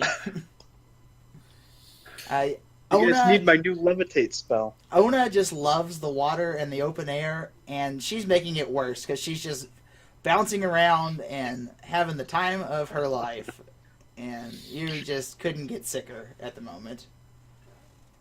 Dorn walks up and I'm eating an apple I'd gotten on. Here, want some? Oh my god. So Dorn comes over and your whole world is shaking, Kijor.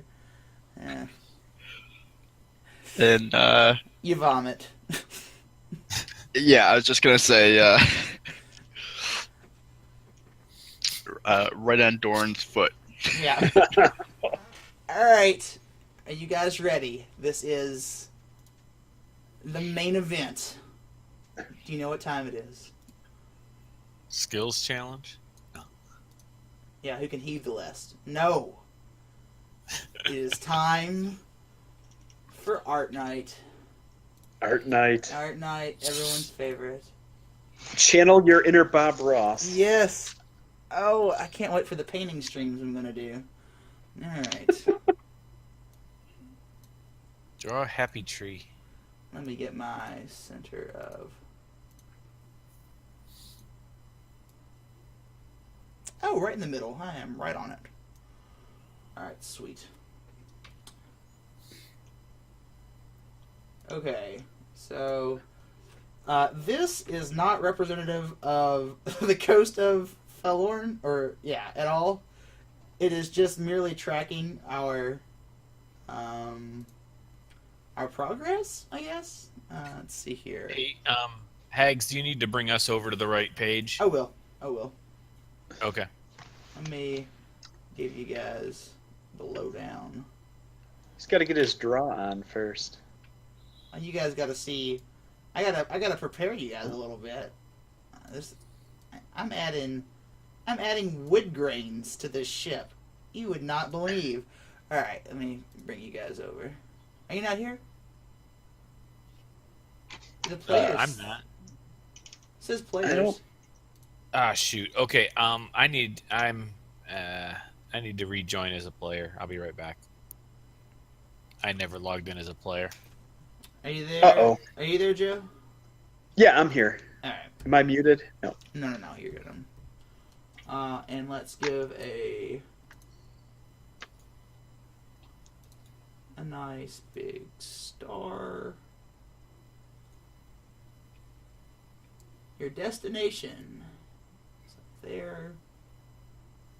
Alright, and I'm not going to fill it in any more than that. Alright. And Fancy. I mean, you guys, I pull That out, is a. I pull out all the stops. Are you checking out these waves? You guys.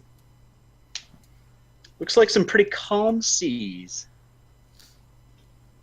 That's a nice drawing. Kijor might disagree, but No, that one didn't happen. This one did. No. Alright, yeah, Kijor is, like, really feeling it right here. Kijor is... Here, we'll give... This is Kijor's contribution. Blah. No. Even better.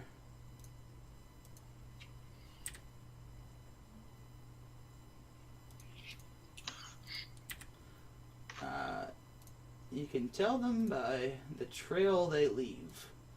Yeah, just like a continuous trail of vomit. Oh, you guys can't see it. There you go. Kijor's chumming the water. Yeah, he's chumming the water. That's a good... Where's the chunks? Yeah. Alright.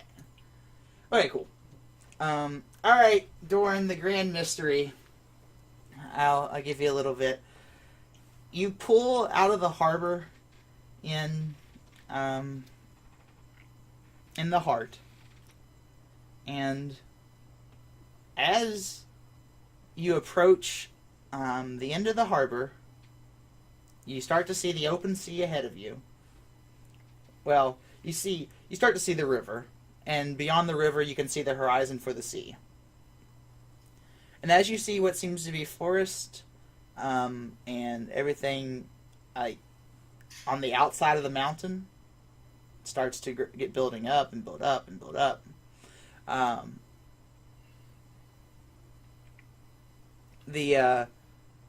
As you look behind you, face of the mountain, like it looks like you just came out of nothing. There's a waterfall, a waterfall coming down, and it's very foamy as you guys come out of the mountain.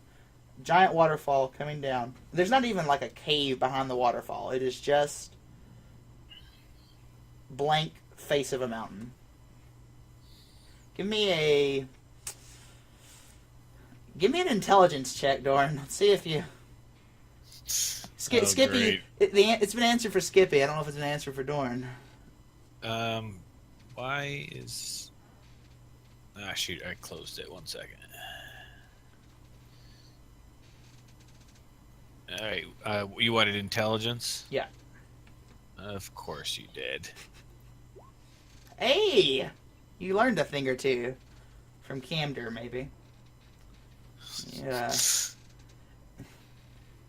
you you actually think that, oh, someone magic must have done that. You didn't. I was gonna have you think that you fell off the waterfall if you If I failed. you failed.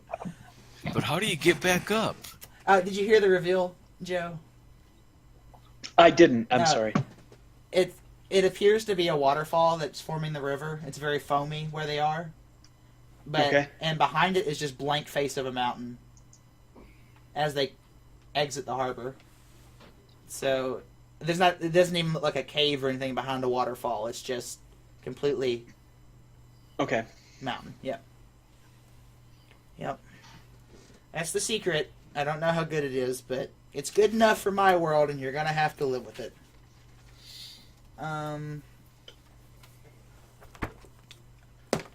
The old king is too worried about the queen to figure out if the heart exists or not, I guess. Yeah.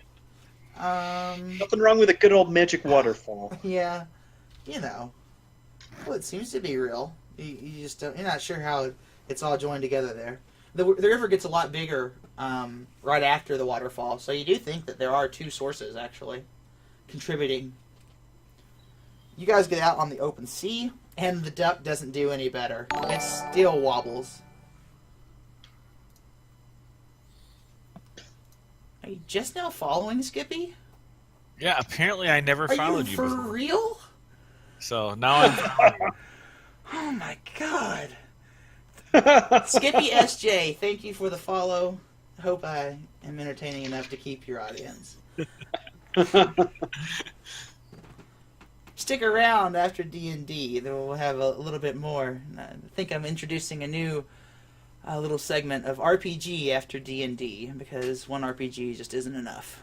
So, all right. You guys are on the open sea. Back to Jortix. Jortix is asleep still. No one's woken up. All right, you guys are on the open sea. This you've only been gone for about. Let me roll a die. You've been gone for.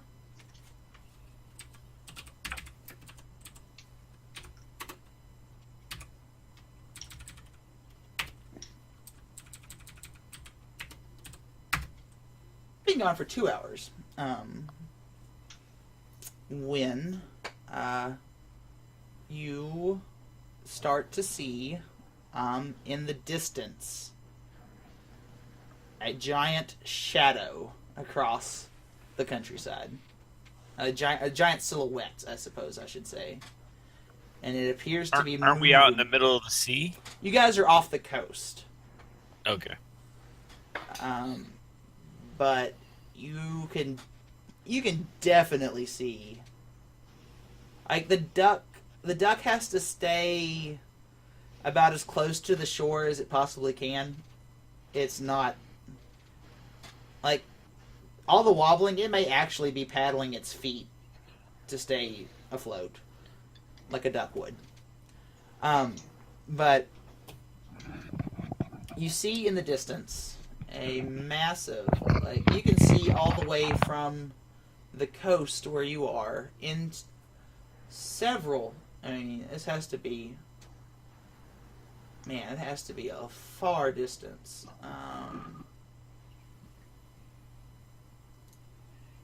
Get my shadow color. Alright, you see what appears to be a line, almost, of activity, I guess I would say, of movement. You think it's moving? This is a massive amount of living beings that are moving. Do they look like they're coming towards us? No. You, so the way Falorn is, it's a giant, it kind of just keeps going, I don't know how to say it. like everywhere is a low point almost. I mean, it just keeps going down and down. The coast kind of rises back up, and then you have shore. It's a very straight. It's like a bowl almost of a kingdom. And you can see down, and you just think there's a giant line of something heading towards the coast, not towards you guys. Just they might get to a coast. It'll probably take them days. You don't know. I mean, this is a huge horde of something. So is Kijor regained some of his I don't know, seaworthiness? I don't know. Give me a con check, Kijor. All right.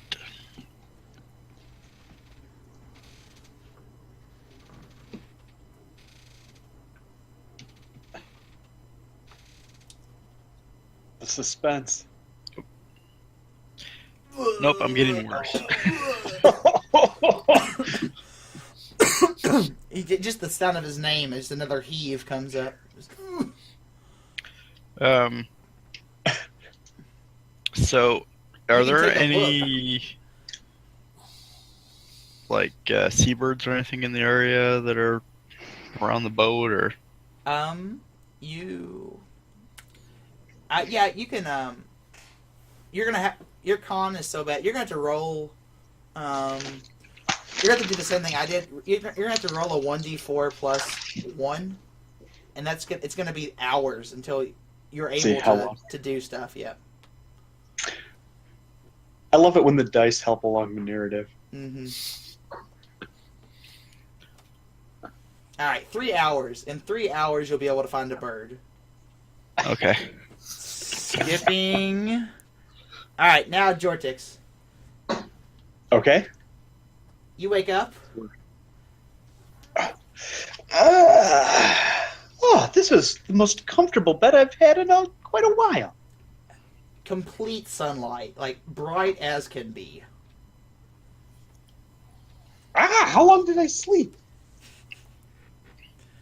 You take a look around. Yeah, look around at Edowis, are you here? Ooh. Me, quite a dream I had last night. Some young gnome just popped into my office. Oh, it's not a dream. Mr. 2 F's and 2 Z's. Mr. Fizloff. Jortix thinks about correcting him, and I suppose that's close enough. Oh. Yes, indeed.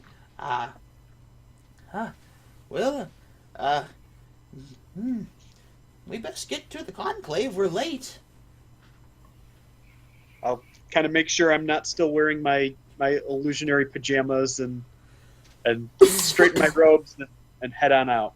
Okay. All right. So, Edowis has donned very formal robes, you would say. There's extra sashes and, I don't know, extra folds and, whatever, shoulder panels, or I don't know, very formal white robes now. Then he says, Yeah, but you think there's time for breakfast first? I'm not. I don't know. What time are we supposed to meet with the council? When is the questioning to begin? I believe it was 10 o'clock. 10 o'clock. And what time is it now? 11:30. Ah! Oh, we're late. I think we should head to the questioning immediately. Yeah. Oh, but I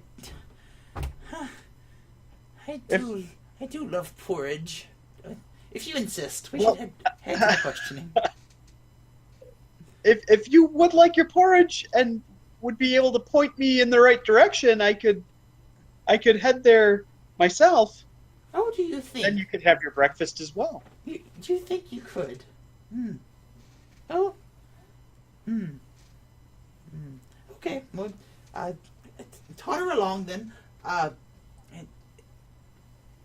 go down 5 halls to the left and make a slight U-turn and take another door on the third door on your right, and you'll be outside. And then if you go across the courtyard, past the kitchens now, be sure to stop and smell all the goodies they're baking for lunch. Then you'll go through the kitchens and past another door, and past another courtyard, and past another. I think this is the dormitories now, if I do believe. And he goes on and on and on, and a page, like a little a young human, walks up to you. I can. It's just down the hall. We can. Oh, very well. I believe Master Edowis was going to have some porridge. Of course he is. Just okay. Questioner He's not Regalan is needed going to kill you. You're so late. Do you understand? Well, I suppose I apparently put too much trust in Master Edowis. Of course, it's not his fault. I should have been more aware of the time. I suppose there's nothing that can be done now. So let's hurry to the questioning. Okay. You follow the small human boy. He's wearing brown robes. Not really robes, actually. They're brown clothing. Definitely has a tunic instead of the full robes. Does seem to have a bit of a skirt or some type of long at the bottom. He says,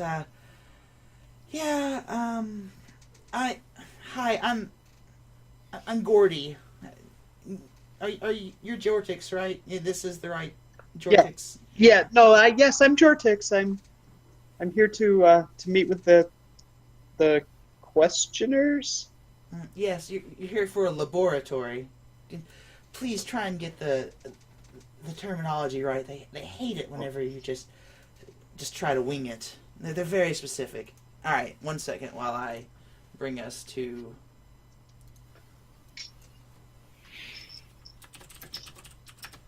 a new page. There'd better be some flasks at this laboratory. All right.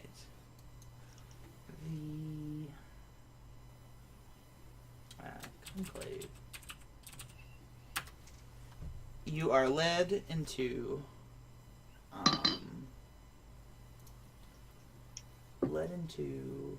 a. It's just how I'd always imagined it. Yeah, I know. A blank slate, just like the mind should be. Hey, more circles, guys. Who would have thought? First. You head into a large semicircle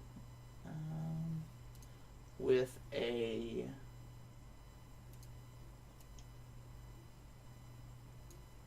alright, so you see like a semicircle with God, let me get some is it an eraser on here?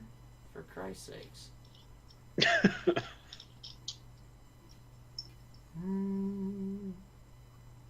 Guess we'll have to do it the old-fashioned way.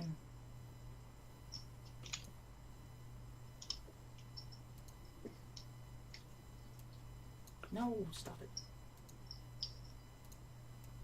Oh my God, please. Oh my sweet Lord. I just want to erase some things. This is unbelievable. 1 second. Let me. All right. How do I-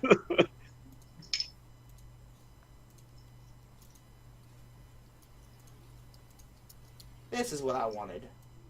There we go. Oh man. All right. You head towards a building that looks like this. Now. Okay. Yeah. What I wanted to, and then inside of it is,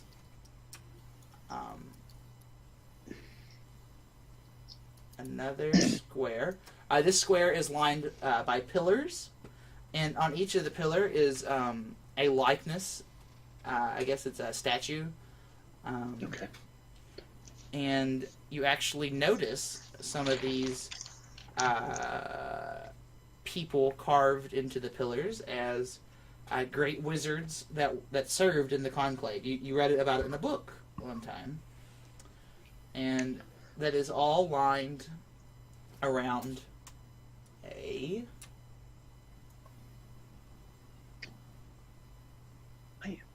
the conclave, a history. Yes. We're taking a full tour. Yes, the conclave, a historitory. They like that word, that Tory ending. All right. Walk into a building. You got the large half semicircle, big square, or a big rectangular back end. Bunch of pillars in a square, and it lines. I guess it's like you're approaching, I don't know, Colosseum? No, not the Colosseum. It's like really tall. Seems to be reaching all the way up to the ceiling. This circle, and it's a massive room. This is you probably occupy, like just a dot. This is a huge area. I'm like this guy here. Yeah, you're just a dot, Okay. And you're walking around. Yep, he's definitely kind of taking in the room. I'd heard of the wonders of the council, but I'd never imagined anything quite like this. The boy says, "Yeah, it gets old after a while. Here, just walk around to the side here." And he points you over. No, come now. Points you over. Oh, I'm sorry. Points you over here, and there is a little entranceway, and you are. It seems a little bit more concealed, though. There is a grand entranceway that you pass at the very front of the pillars there, up there. Okay. But you're taken over to the side and led in. It's kind of dark, not really sure. And you're led into a giant open space that's clearly circular. And inside of it must be 200 wizards, 200 mages, because it could be different varieties. All seated in the round and kind of stadium above you. You lose track at 200, and there's definitely a loud murmur as you come into the door.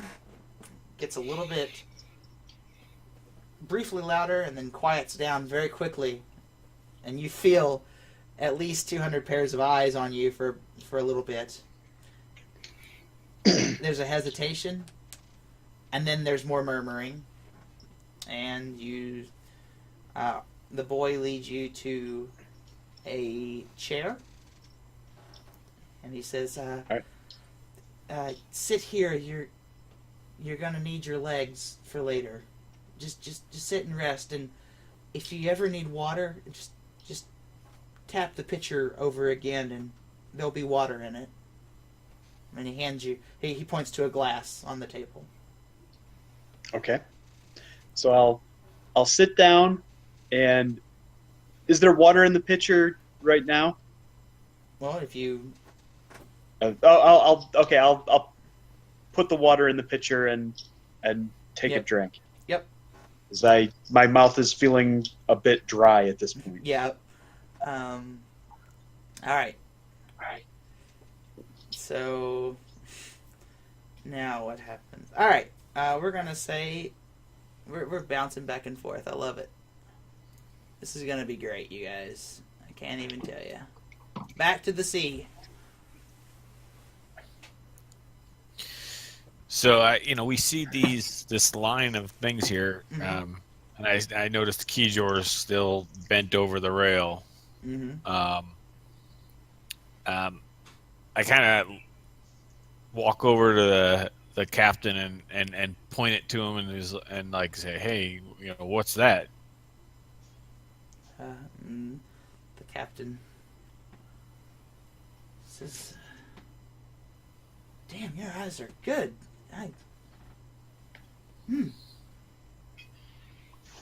I don't know, but that is a lot of. Are they moving? Is it moving? It looks like it's coming towards the coast. Well, and it points up ahead of you guys.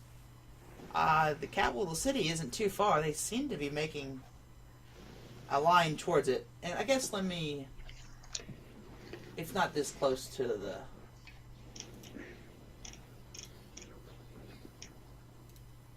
Let me do a special here. It's more like this. It's not quite that close to the coast yet.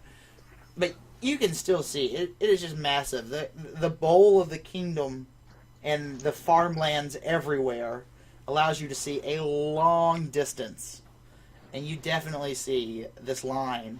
And wow, it is a lot of people, you think. You really think this is people marching. Has it been 3 hours yet? It's been 3 hours. Okay.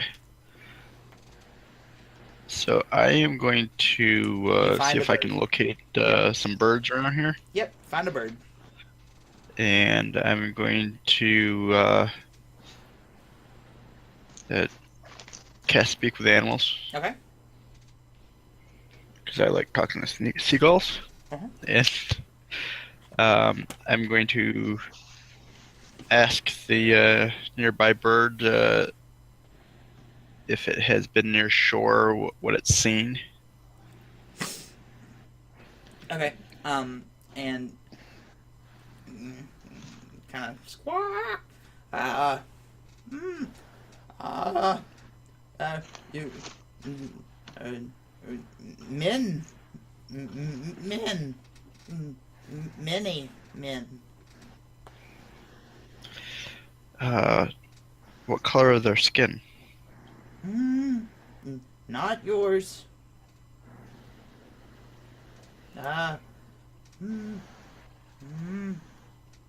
Red, like blood. Blood.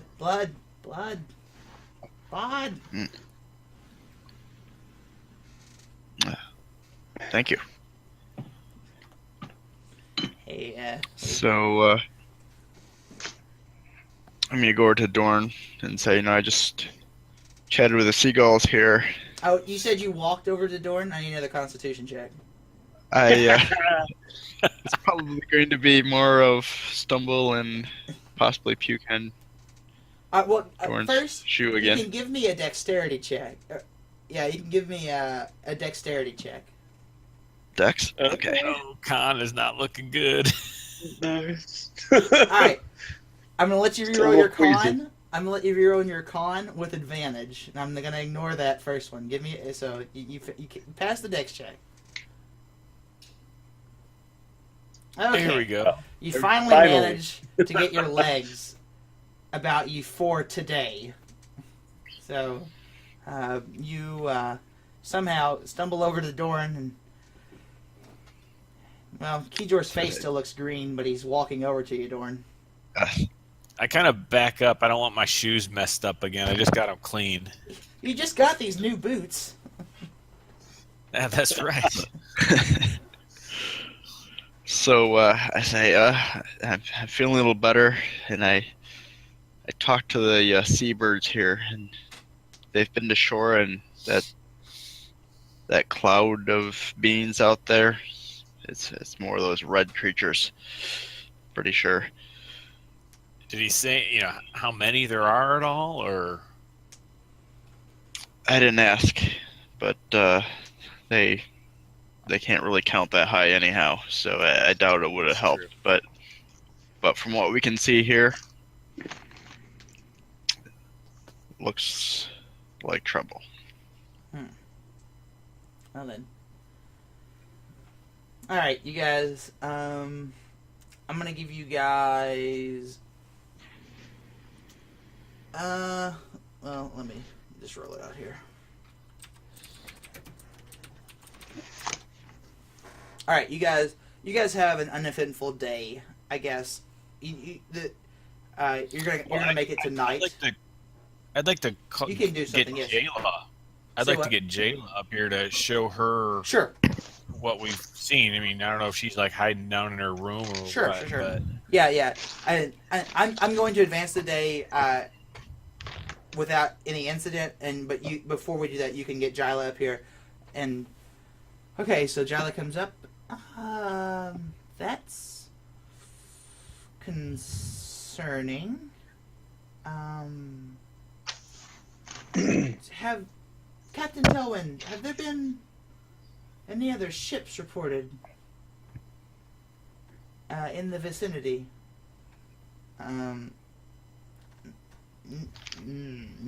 No. Clear seas as far as our spotters can tell. She says, double that check.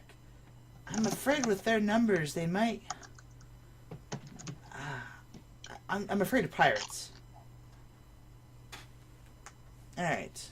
And... yeah, no, I love it too. I try to avoid that at all costs. Someone had to bring Jyla up here. Had to hold their hand. Alright, What else is she there for? yeah, I know. Hand holding. Alright.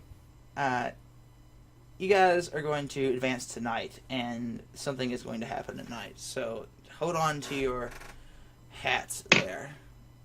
Going to get back to Georgix in the Conclave. Oh boy. You've been sitting here for an hour. Okay. Has anything happened? Rises and falls in conversation. Okay. I'm just waiting. Yeah. So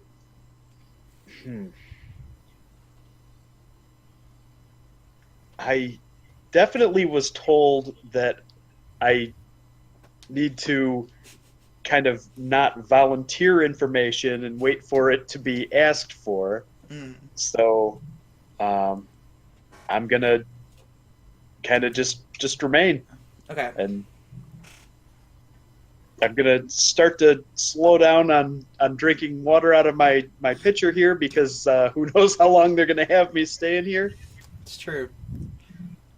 It's true. The you look around and you see Gordy, the little page, Okay. and he's just standing there.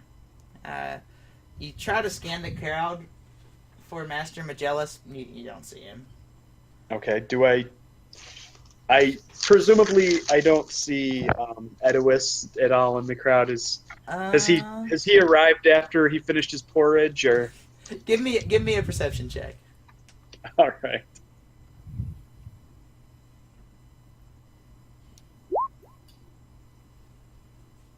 Oh, there you go. Go. You do not see Edowis. Okay. However, Somehow I'm not surprised. as you're scanning the crowd, you see a tall, slender figure with elven features and long dark brown hair. The most elfy of elves, male, Very fancy robes. very fancy robes, and he is he's seated and he is just staring at you, and you look at him for a second and he is not talking to anybody. Okay. Yep. I'm gonna assume that he is Rugalin Yes. or Rugalin, Yeah. and I will kind of meet his stare and try to keep my eyes there. He's the guy I'm gonna need to speak to. I might as well let it be known that I know that he's the guy I need to speak to. So Yep. He gives a slight smirk and turns his head, and couldn't be interested less in you now, and he actually starts a conversation. okay. You wait another 30 minutes, and finally a door opens. You can't see from where, you can only assume it's from the front. And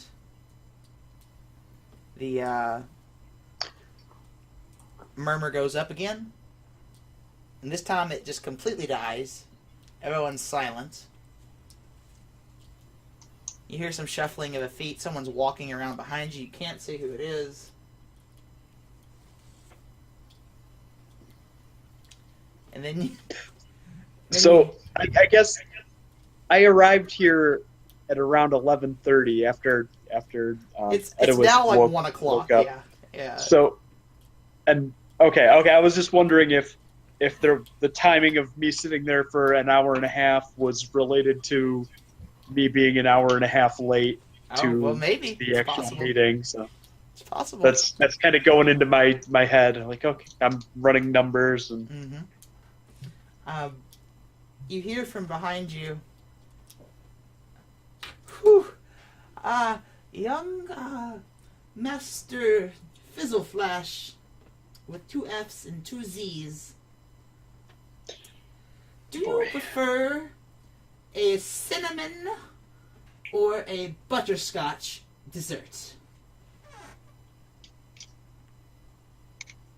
I'll think about it and say, well, I suppose that depends on what the dessert is being served after.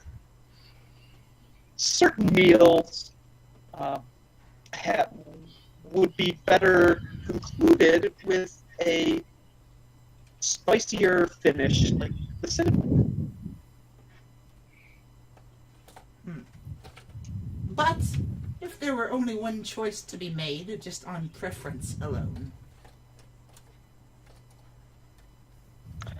I suppose in that case, I would choose the butterscotch. Oh. Very well. And then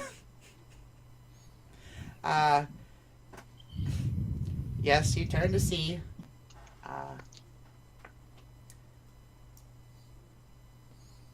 Edoas seated in a chair that is ornately carved, and he sits there for a second. The first questions of this laboratory have been asked and answered. Questioners, at your leisure. And what follows is a gigantic roar all at once and you just hear tons of questions coming at you. And above the din comes a silence, and it's Master Regalin. All right. How am I gonna do this? I need to ask you, what time is it? 10:30. Okay, are you guys good for until 12, or do you guys want to? 12 your time. Or Yeah, do you I'm guys want? Yeah, I'm good. Yeah, I could go till then. Skip it. You're fine. Okay. All right. All right then. Jortix, you. Okay. We're still with you, Master Regalan. Stands up and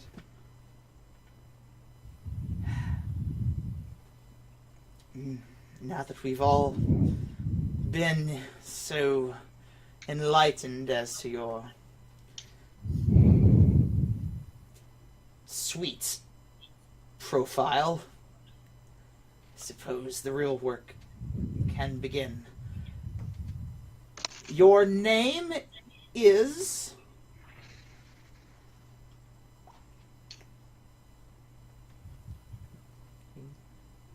Stares at you. Jortix Fizzleflash. Are you taught by anyone in this conclave? Yes, I studied under Master Magellas. I did not ask who you studied under. I asked if you were taught. Jortix will clear his throat, take a deep breath, and say, yes, I have studied under a member of the conclave.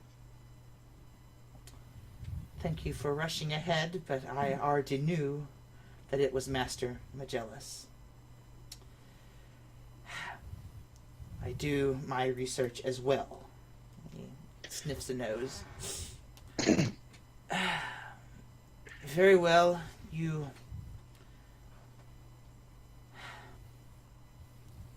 are to be questioned by this forum for as long as we see fit in regards to anything that we see fit. But know this, there are no arcanery allowed during this laboratory, nor is there ever arcanery allowed during any meeting of the questioners. And with that, you are dealt questions for what seem like hours, because it is hours. We're going to get in specific questions on day 2. Okay. What types of questions are we getting? Well, Hey, Hags, I might have to go. My son just woke up. okay. I'll see if I can come back by. Okay. Is it? We could take some questions from the chat right now. A mage stands up and, how do you get red wine stains out of a beige-colored microfiber couch? Well, there are several methods that would suffice. I believe my preferred method is to use the prestidigitation cantrip. That does a minor. At the mention of prestidigitation, you hear Master Regalan laugh, and a few of his cronies laugh with prestidigitation. A mere low-level spell for red wine stains? That'll stain in no time. And continue. Continue. Jortix is a little thrown off by that. Not quite sure how to react, but alternatively, one could use the firebolt spell and simply burn the couch and acquire a new one at his leisure. Okay. You're asked a lot of background questions, and some a few mental gymnastics questions. You roll me an insight check. Yes.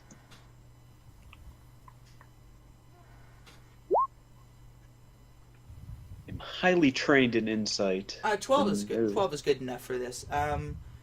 You think that this seems fairly routine? That they're asking a Okay. lot of background information, or just type of mindset questions, perhaps? Okay. None come quite so absurd as the question that questioner Edowus asked you at the very beginning about Okay. cinnamon or butterscotch dessert. But they're trying to probe into just what I'm all about type questions. Yeah, that your insight would tell you that. Yes. Okay. And finally, this goes on. It goes on to about dinner, and a bell rings, and you are surprised to see all the questioners stand up and leave, or filter out. But you are brought a plate of food by Okay. Gordy. And he pulls up a chair beside you, and he says, Master Edowus, he gets a bit stranger every day. I haven't heard that one before. Yeah, I wasn't quite sure what to expect with the questioning here. I kind of glanced around the room to see who's in earshot. Master Edowus is asleep in his chair. Okay, and everyone else is gone. Yeah, they're like filtering out. Okay. Yeah. Okay, and I'll say I would have thought they would be more interested in what's actually happening. Well, maybe, maybe 20 years ago they would have gotten more to a direct point, but, well, you know that Master Edowus is the Grand Dolpree, correct? You know what that means, yes? I am aware of the position, but I never would have guessed from his appearance that Master Edowus was in such an exalted role. Oh, you slept in his bed. You saw how nice that was. That's true. And then you kind of like, oh my god, I slept in the leader of the Conclave's bed while he was passed out on his desk. Imagining sleeping in the Pope's bed while he's in the other room, like Yeah, just like, yeah. Yeah.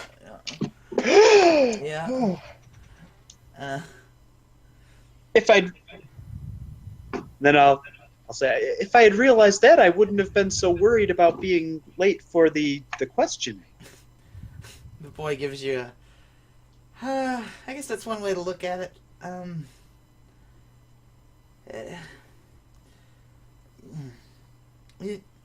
Just keep your strength until today, and do not be late tomorrow. That's when Rugalin sets in, you know. So, and he gives you a bit of a backstory here. You learn from Gordy that the Grand Dolpree is pretty much the Mage Pope. He's elected official. He serves as long as he lives. Master Edowus has been serving for close to 100 years. It has no signs of slowing. The major job, or the major responsibilities, is to keep the estate of the Conclave in working order while all the other mages are off to their kingdoms, to keep communications up between the kingdoms, to, you know, various other jobs directly with the Conclave and with keeping the union of the mages there, which he sorts out to other people. But yeah, some other Dolprees I've read about had a more hands-on approach, and Master Edowus, he reads just all the time. He reads and eats porridge a lot, and desserts. I guess the dessert question doesn't seem so strange now. Which is his favorite dessert? Does he prefer the cinnamon or the butterscotch? Oh, well, uh, I've never seen him say no to a dessert. And I'll kind of nod and like, yeah, well, the desserts are pretty good. He says, don't do that. You don't have to. You don't have to play nice to anyone here. You just answer the questions. Just eat up. You're gonna need it. I think I'm starting to understand more about what's going on here. He says it's the first day is always weird. A lot of Master Edois's, I would say, followers of his school of thought are kind of all over the place on this first day, and the examiners, which Rugalin leads, they really start to get to the details of the specific laboratory. I guess in the accusatories you would call them the prosecution. So they you'll need it for the next couple days. Just answer. Just use the top of your mind today and be prepared to go deeper after. You'll know it's all over when Master Edois speaks again. The Grand Ole Prix gets the first questions and the last questions of any forum. I expect you to be here for at least 4 to 5 days. You'll get to sleep in. You won't be sleeping with the nice comfy pillows. I'm sorry. Rugalin has a strict policy of subjects to be in the other dormitories. It's not bad. It's just the pillows are comfy. Have you slept in Oh no, Master Edois? No. I've borrowed pillows before. Oh, I understand. If you read a book, he'll let you take a pillow instead of a book next time. But you have to read it and answer his questions. Interesting. Which may or may not be related to the book. But you still have to answer his questions after you've read the book. Then you get a pillow. I do enjoy reading books. Maybe I'll have to speak with him again and see if I can get one of those marvelous pillows. All right, we got time for this. You have 10 to 15 more minutes, Skippy? Yeah, I think so. Okay. All right, we got time. All right. We're Okay. gonna do it. This goes on for you, Jortix, for another so many hours, and you filter off. The background questions seem to be tapering off, and another bell rings, and you see Master Rugalin looking at you again, another smirk as he filters out of the hall, out of the forum. And you're led to the dormitories, as promised. It's not as nice as the nice comfy pillows in the bed, but it's not bad. You have some more, it looks like cheese, and some tasty thing, maybe an apple tart, perhaps. And your Does it have choice of cinnamon? drink. You don't taste cinnamon or butterscotch in it. All right, so I'll know that Edois was not involved in the preparation of the dessert at all. So. And He wasn't setting the menu. yeah. Let's see here. Alright, you go to sleep.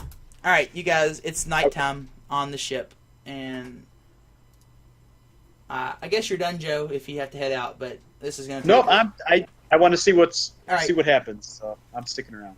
I'll Dorn, mute myself. So. you guys are sleeping, and Dorn, you wake up. You very distinctly remember falling asleep below deck. You wake up on the deck below the night sky. There I- doesn't seem to be any other crew around. So no, I don't see anybody on the boat. I'm like looking around. Is it just me, or is Kijor there? Well, do you want Kijor to be there? Do I want Kijor to be there? Oh, I guess I guess I'm alone right now. You're alone right now. Okay. You're looking at the night stars.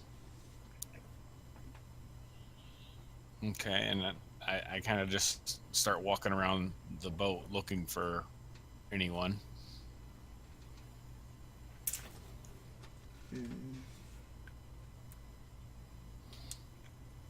Seems to be pretty peaceful.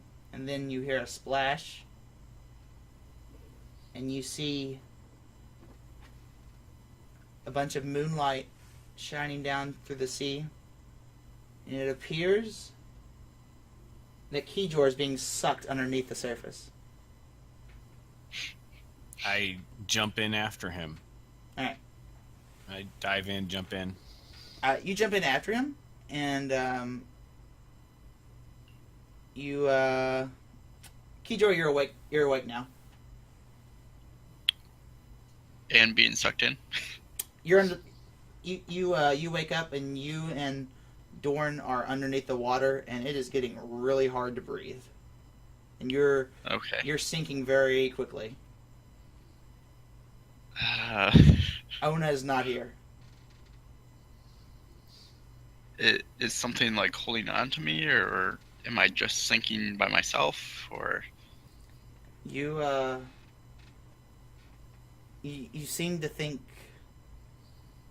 you feel a force tugging at you. Same with you, Dorn. You jumped in and you tried to start swimming, and a force just kind of grabbed hold and starts. You guys are now pretty much side by side, being dragged further beneath the surface. The air in your lungs starts getting pretty scratchy and hurting your throat a little bit. Don't breathe in.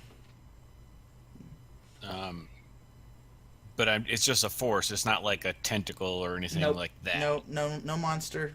You don't see any monsters. You descend below the surface. The surface getting further away. Air getting harder to breathe. Your lungs are screaming, burning. And I need you both to make perception checks. All right.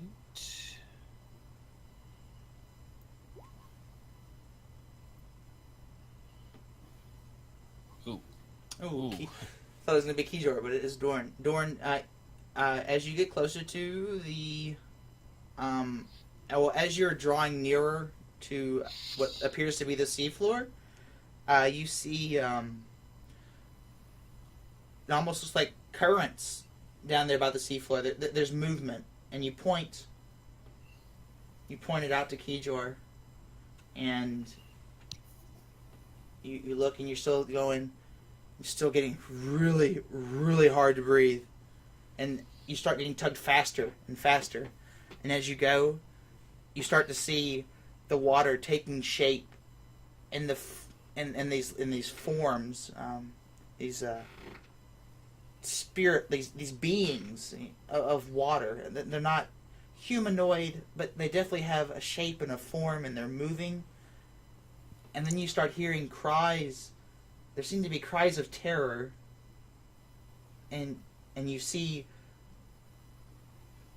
as you're floating down towards the seafloor, you see these currents and the water beings, and they're crying, and the seafloor starts to rift open, and more of these of the water beings are.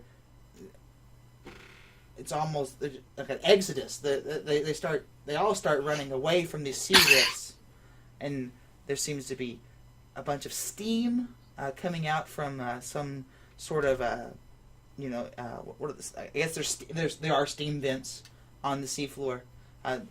just tumultuous amount of activity going on there, and as you see the steam from beyond that become these giant creatures of sand, like muddy creatures. They're towering over the water beings, and they're slowly slowly moving towards them and chasing the water beings away from these big rifts. They're like you're starting to be horrified by all this, and you've forgotten to breathe, and then and you think you've done it. You think you've breathed in water, but you don't need to breathe right now. The sensation of breathing for you does not exist. You don't need it, so you're not doing it. No more air screaming in your lungs. No more craziness happening in your body. This chaos is descending, or is playing out in front of you as you're still descending. And then you both turn to see a beautiful woman that honestly can't be distinguished from the water itself. She is both a magnificently beautiful woman with flowing hair, but she is the color of the sea. When she moves, it's like just the ocean swaying back and forth. And she looks at you. Oh, bear. Help. And you wake up below deck. Both you and Kijor wake up together. And I look over him and I was like, seeing if I don't know if I just dreamed that or if Kijor, you had that dream. You don't know if Dorn had that dream, but you had that dream. So I noticed that he just woke up, and I just had the weirdest dream. Me too. That was just some lady and getting drowned. I was drowning. Tell me about it. And Jyla comes straight to you. And we're gonna cut it there. So. Okay. So Dorn can now wild shape into fish forms? Is that what I get out of that? Dorn is now a sea bear, which is a sick SpongeBob reference. That is a sick reference. Awesome! And I'm taking a shark as new pet.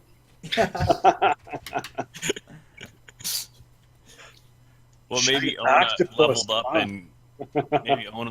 and can turn into a shark now. I think the best revelation is that you can just make other people have these horrible dreams with you if you want, Dorn. Nice. All right. Well, that's all I got for today. Awesome. All right. I think we started a lot of good things.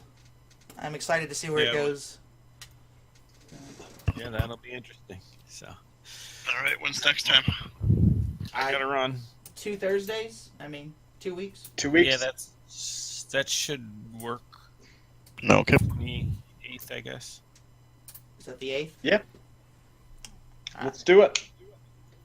So. Put it on the calendar. Wait, it's not the 8th. It's the 28th. Yeah, 28th. The 28th. 28th. Yeah. You, all right. You came too late. Came too quick. I did miss you. All right. I'll talk to you guys later. Mm-hmm. See you, Skip. Yeah. Later.